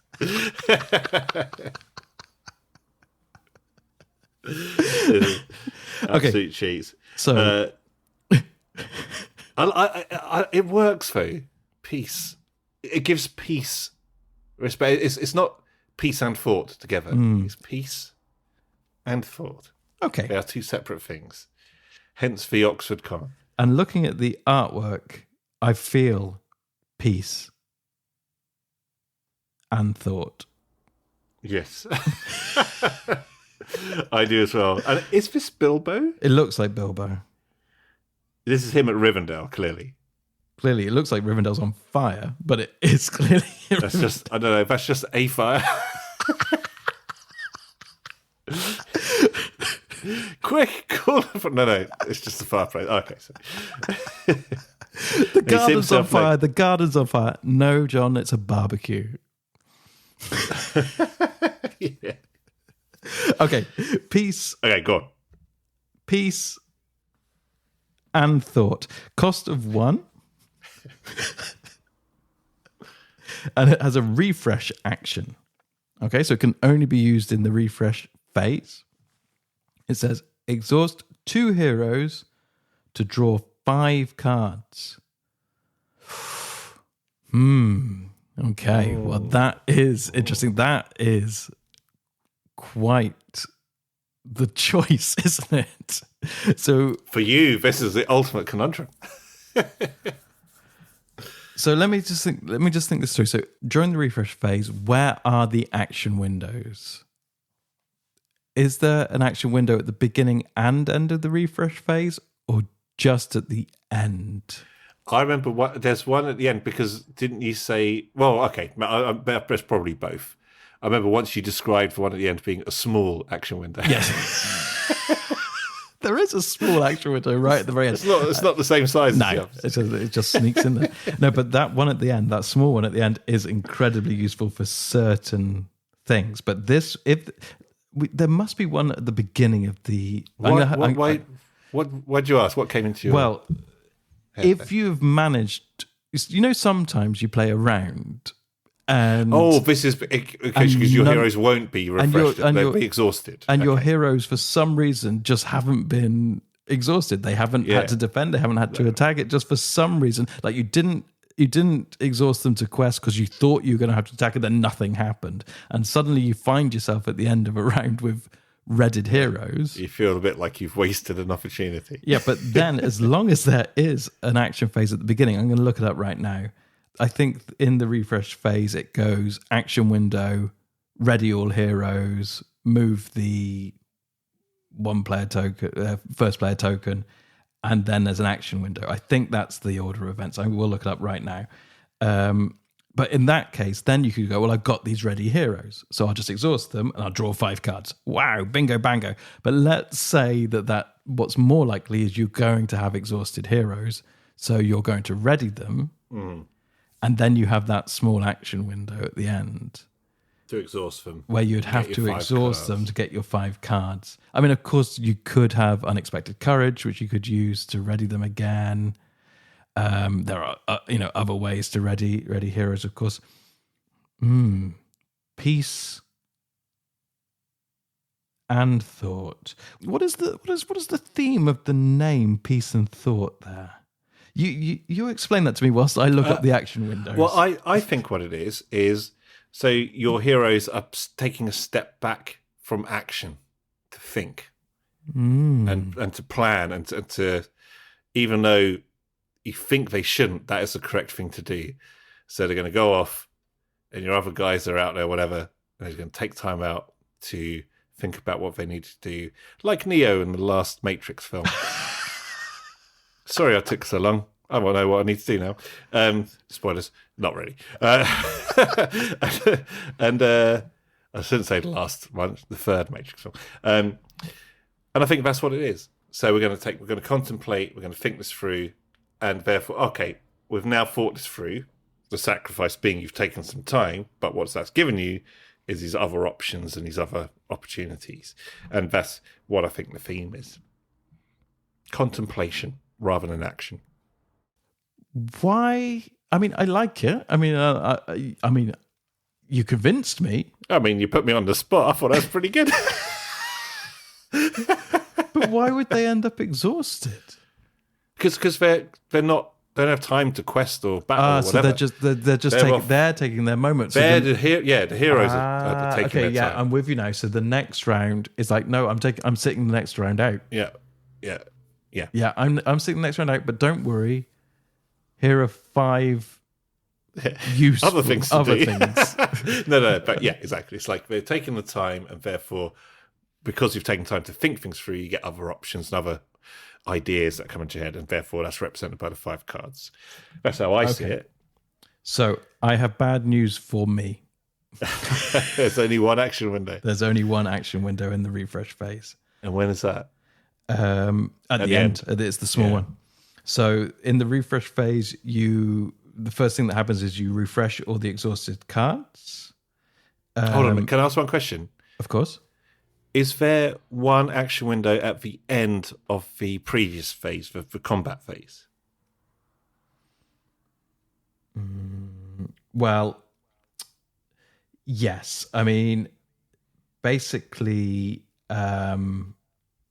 it makes no difference. Yeah, basically you can't. Yeah, there's not really. It doesn't matter. It doesn't make a difference. You can take actions there, but it doesn't make any difference for this. Yeah, because you can only play this card right at the end. Yeah, exactly. You can only play after everyone's ready anyway. This card can only be played during the refresh phase. Yeah. So and only at the very, very. So basically, it's literally the last thing of the round. Exactly. So in the refresh phase, you refresh all exhausted cards. You raise your threat by 1. The first player token moves to the left. And then there is a small action window. Just a little tiny little. It's a tiny little one for peace and thought.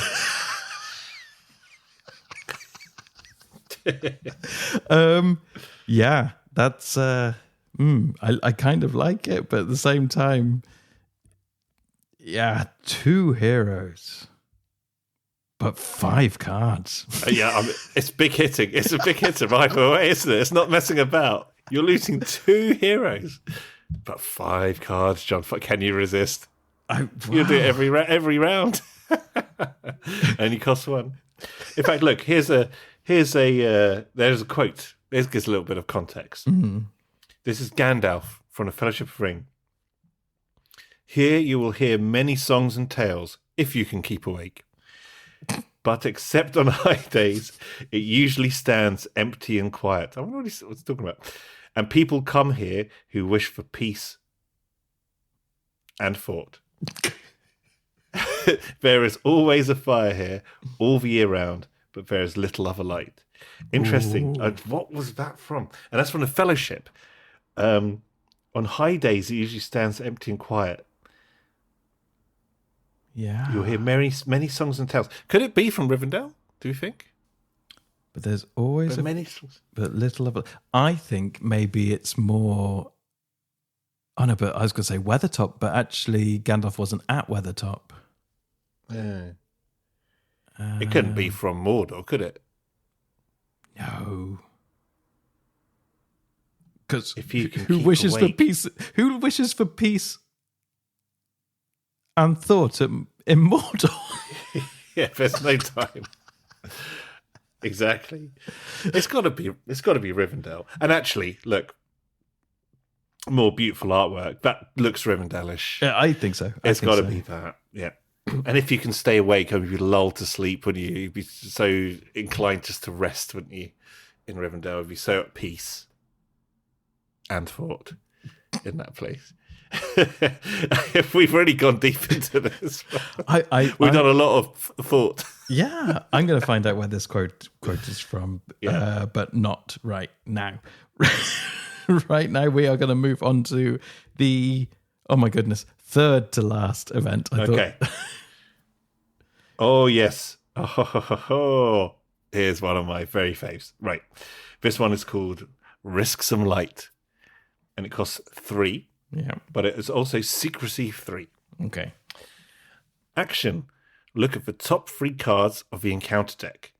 You may select one card and move it to the bottom of the encounter deck. Return any unselected cards to the top of the encounter deck in any order. Okay, it's like an ultimate scry. Yeah, I love this. It's a freebie if you've got Secrecy. Yeah. It's very important to control the encounter deck as much as you can. Well, it is anyway, but especially if you're doing Secrecy, in my experience. And I love the theming of this. Yeah, of course. You know, Risk Some Light. Oh, yeah. And I love that bit when he does even do it in the film, which is perfectly represented here, obviously from the book as well, where Gandalf's going to risk a little light, but the theme is great. Or which way shall we go? Oh, we won't go that way. It's dangerous. Put that one on the bottom of the encounter deck. Yeah. And then you can choose what you do. So obviously, cost you nothing, cost you naught if you're doing secrecy. Yeah. And it allows you to really control. If you get the next 2 cards, you'll get to know what they are. Yeah. And get rid of the nastiest one of a lot as well. Yeah. It's very powerful in a secrecy deck, isn't it? It's too expensive not in a secrecy deck, but you knew I was going to say that. Okay. I mean, if it wasn't in a secrecy deck, it's too expensive. It could be useful for managing things anyway. If you were in a particularly precarious position. Take Denethor. Well, yes, there's that too. There's a good old Denethor. But because it allows you 3 cards, right? You can get rid of the worst one. You control the next 2. It allows you to control what you can manage, then what you're getting off the deck, and also if you're going to have combat, it's potentially you're looking at the first shadow card as well, or maybe the only shadow card. That's true, right? So there's that aspect to it as well. Yeah. So there are a few things that it can manage. You are right; it is expensive for 3. It is expensive. Yeah. For 0 for secrecy is a no-brainer. I think. Not. Yes. Oh God, it's getting late. Can I just say one thing? Peace and naught.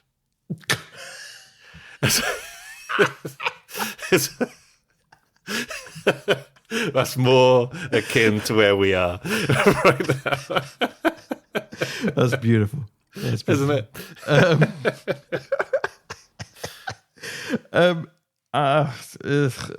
Yeah, put it in a secrecy deck.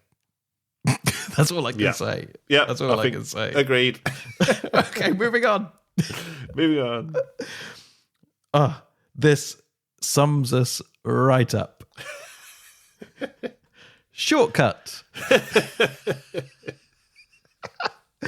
Cost of 1. Has a response. Oh my! Before I get onto it, look at that artwork. It's so good, isn't it? It's so good.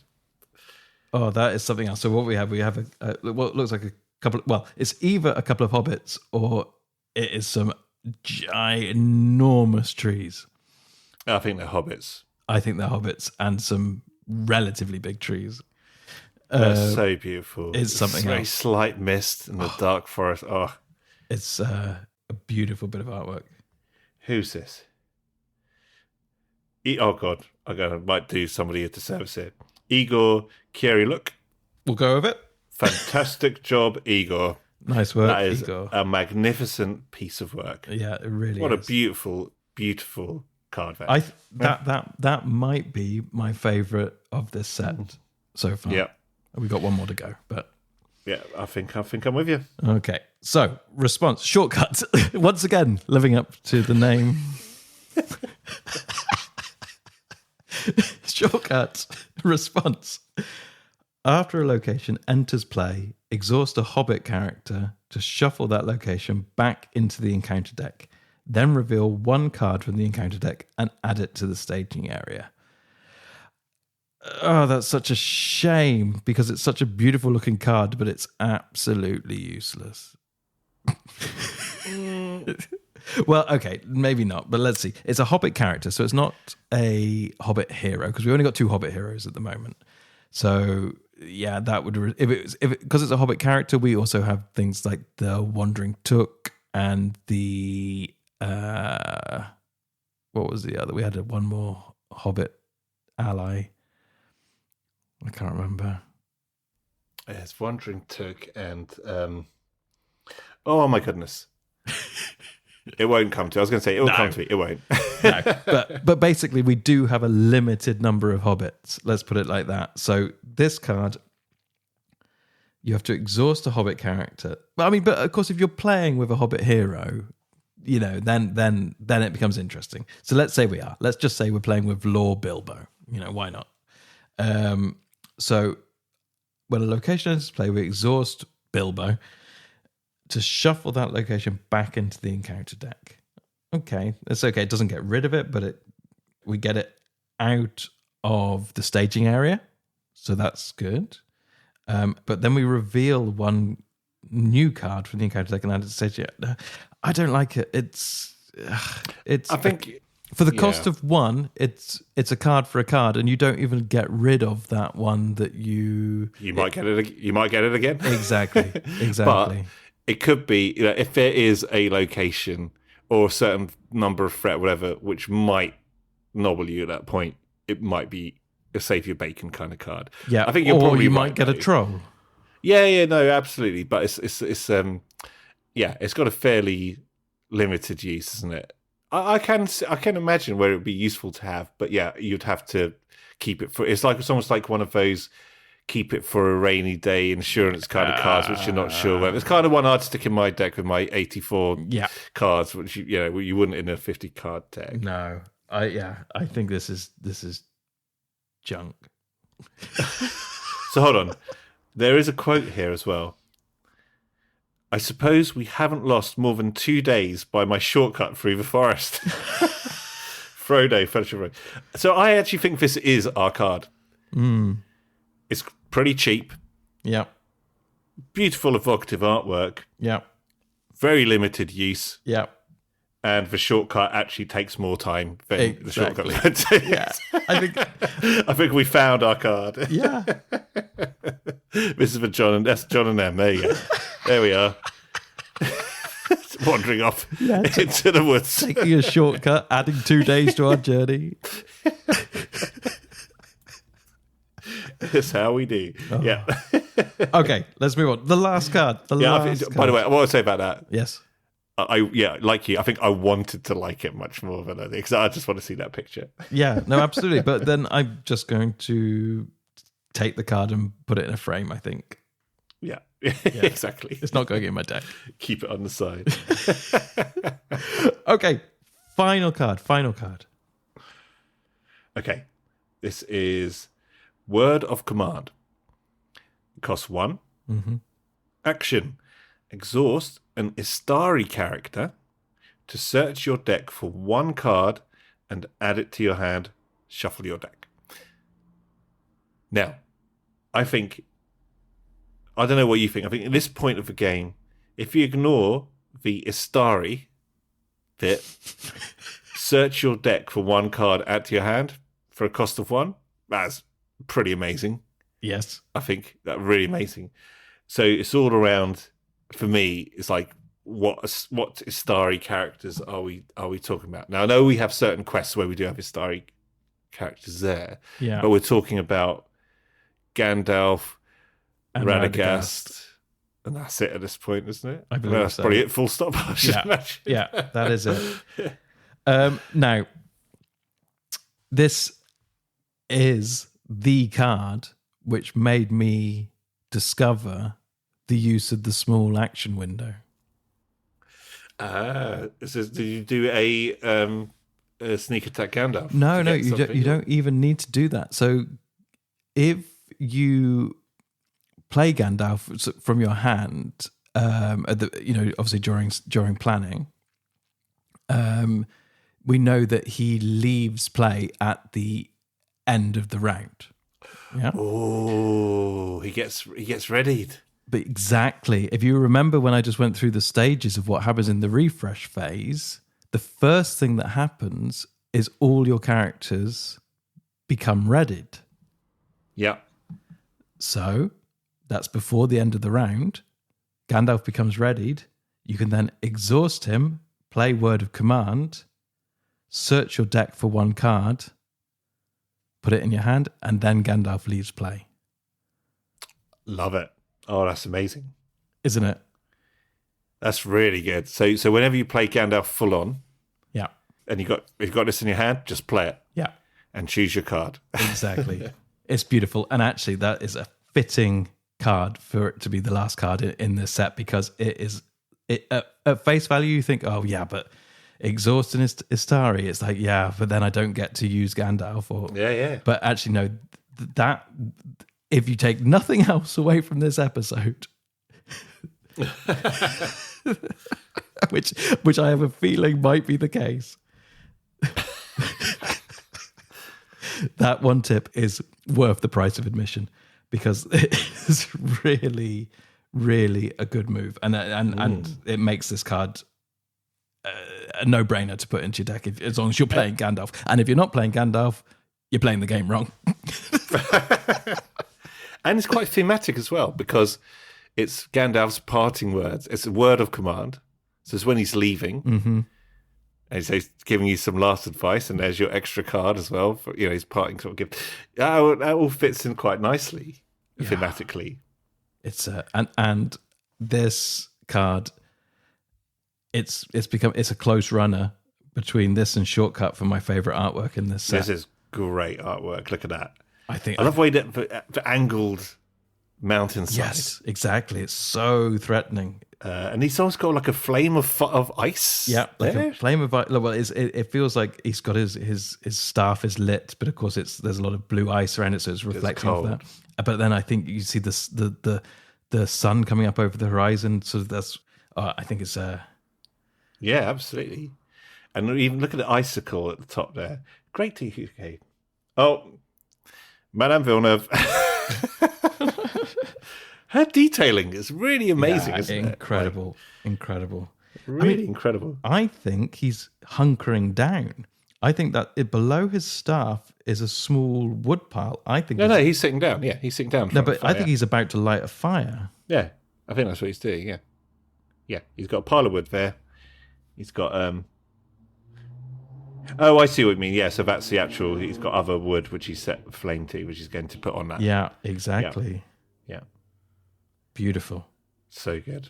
But this card, I think it's definitely possible to play it without using that action window. If you did sneak attack Gandalf in and you maybe just needed to use Gandalf to, I don't know, put the damage on an enemy in the staging area or something, or you just wanted him to reduce your threat and you didn't actually need to exhaust him, which is possible. I mean, it's a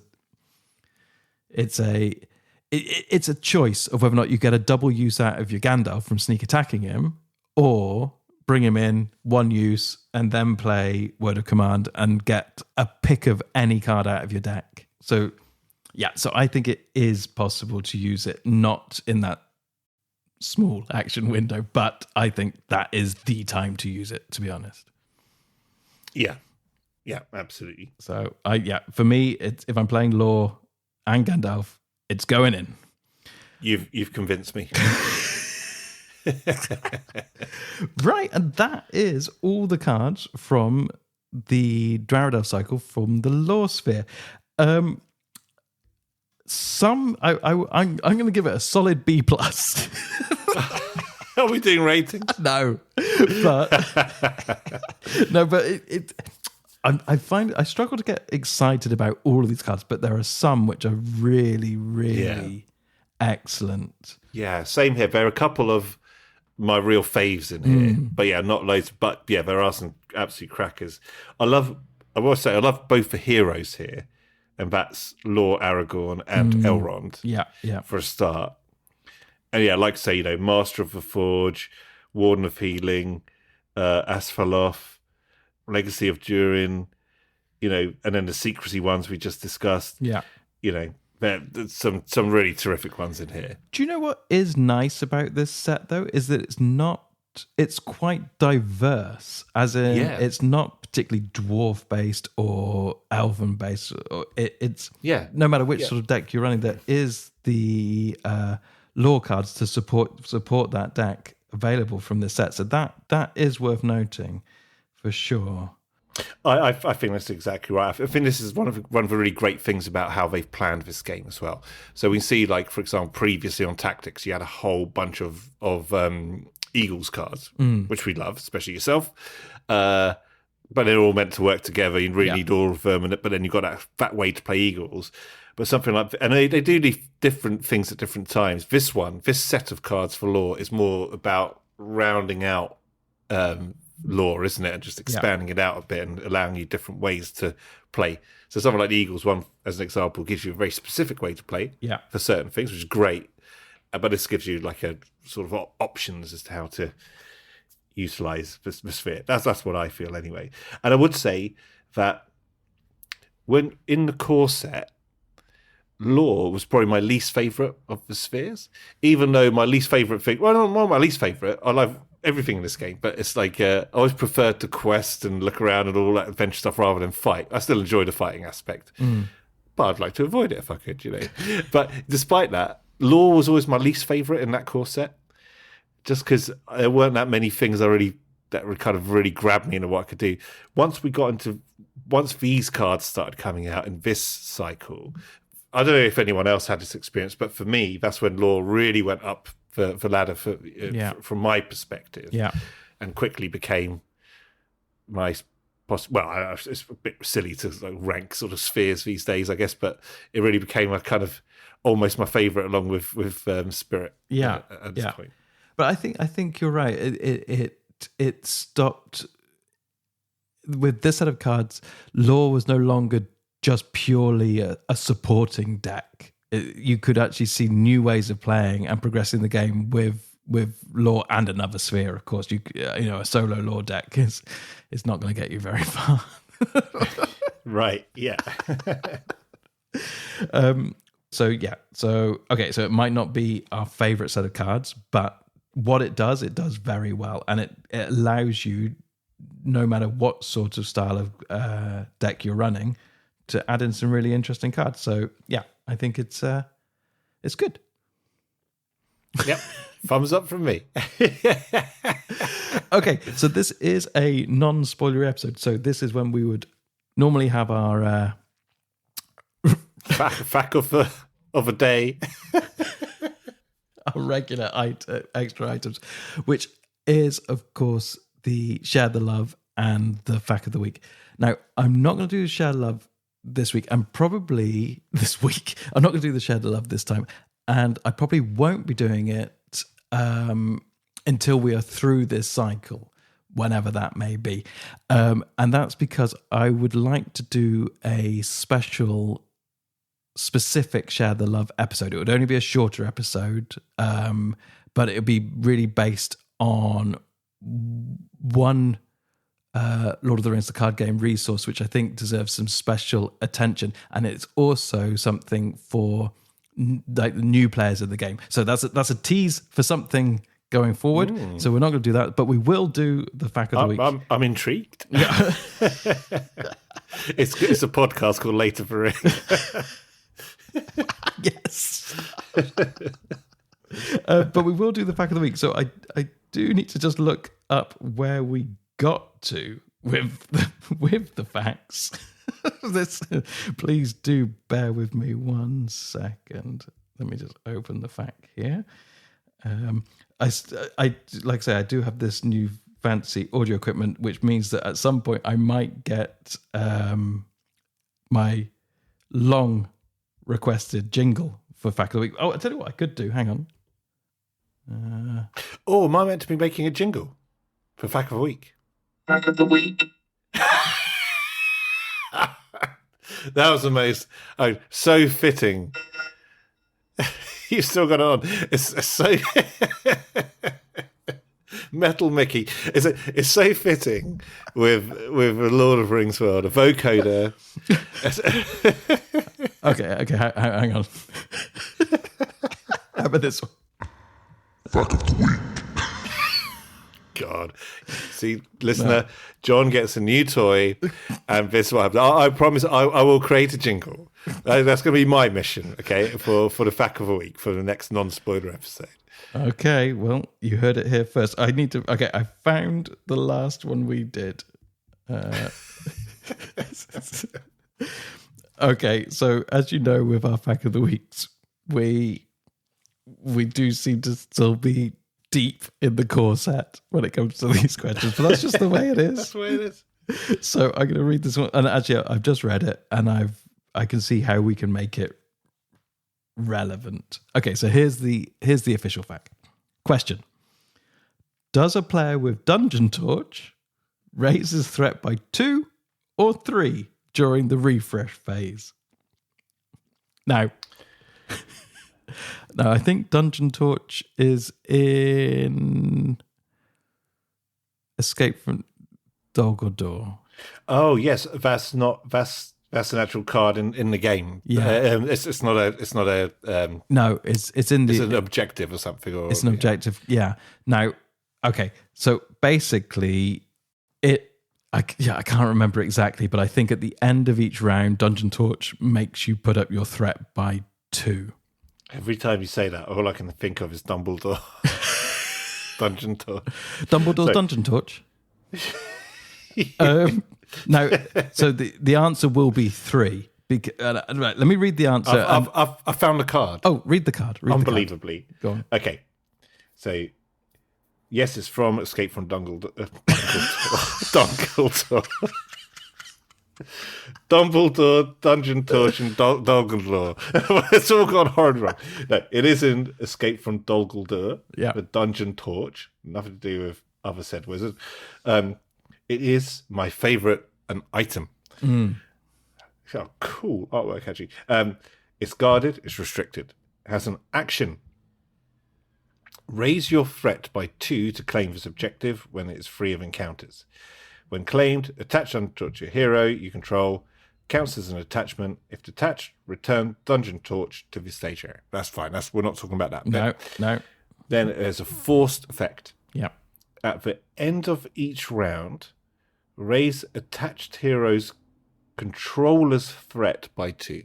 Yeah.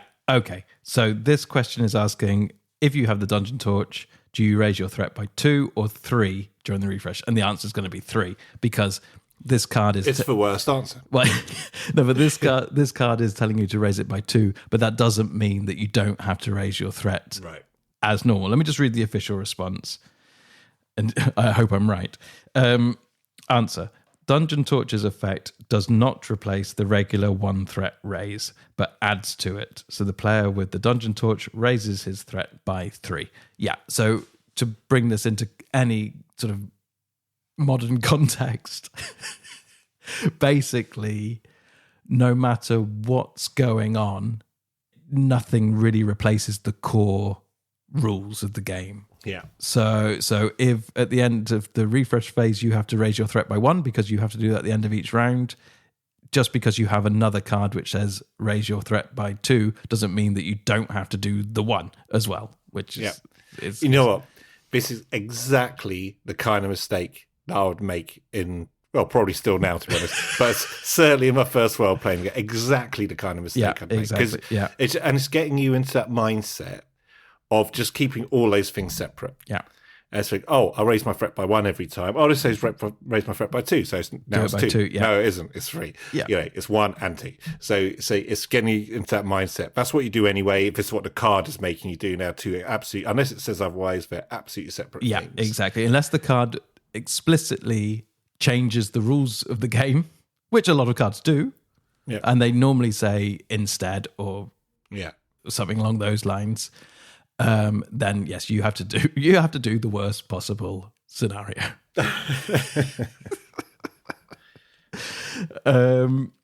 So actually, no, I think it's actually a very valid fact. Like you say, I think it is a good question. It does relate to a card right back from the core set, but it doesn't mean that the same sort of thing doesn't happen still where we're currently at. Yeah, absolutely. Yeah. Okay. Well, I think that's about it. You don't want to quickly run through Spirit while we're on?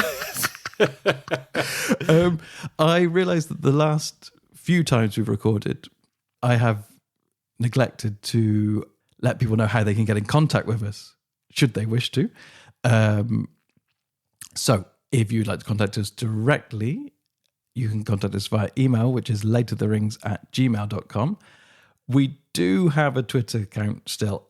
To be honest, I don't remember the last time I even opened it. So I will get a notification. If someone writes to us there, I will look at it.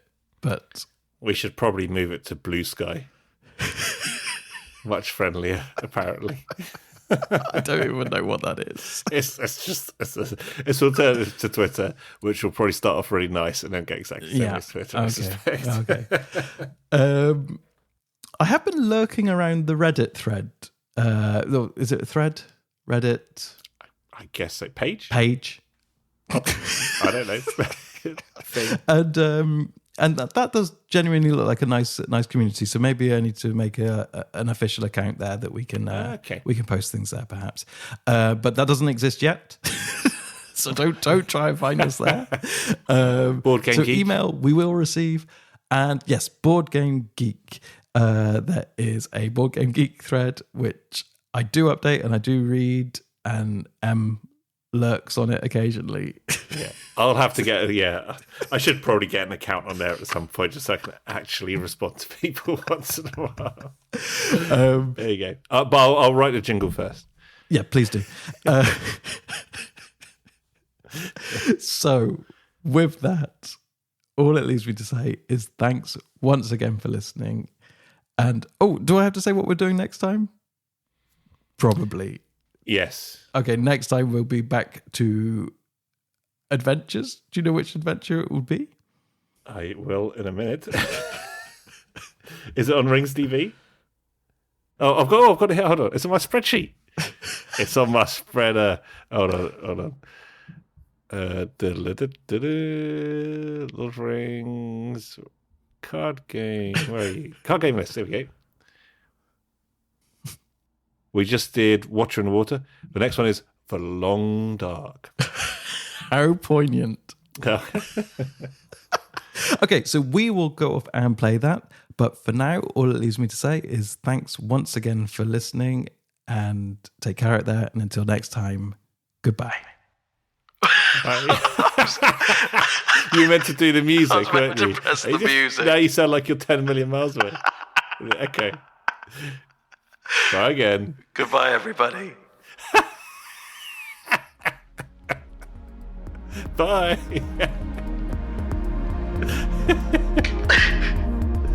Come back. Leave me. It's got all sci-fi.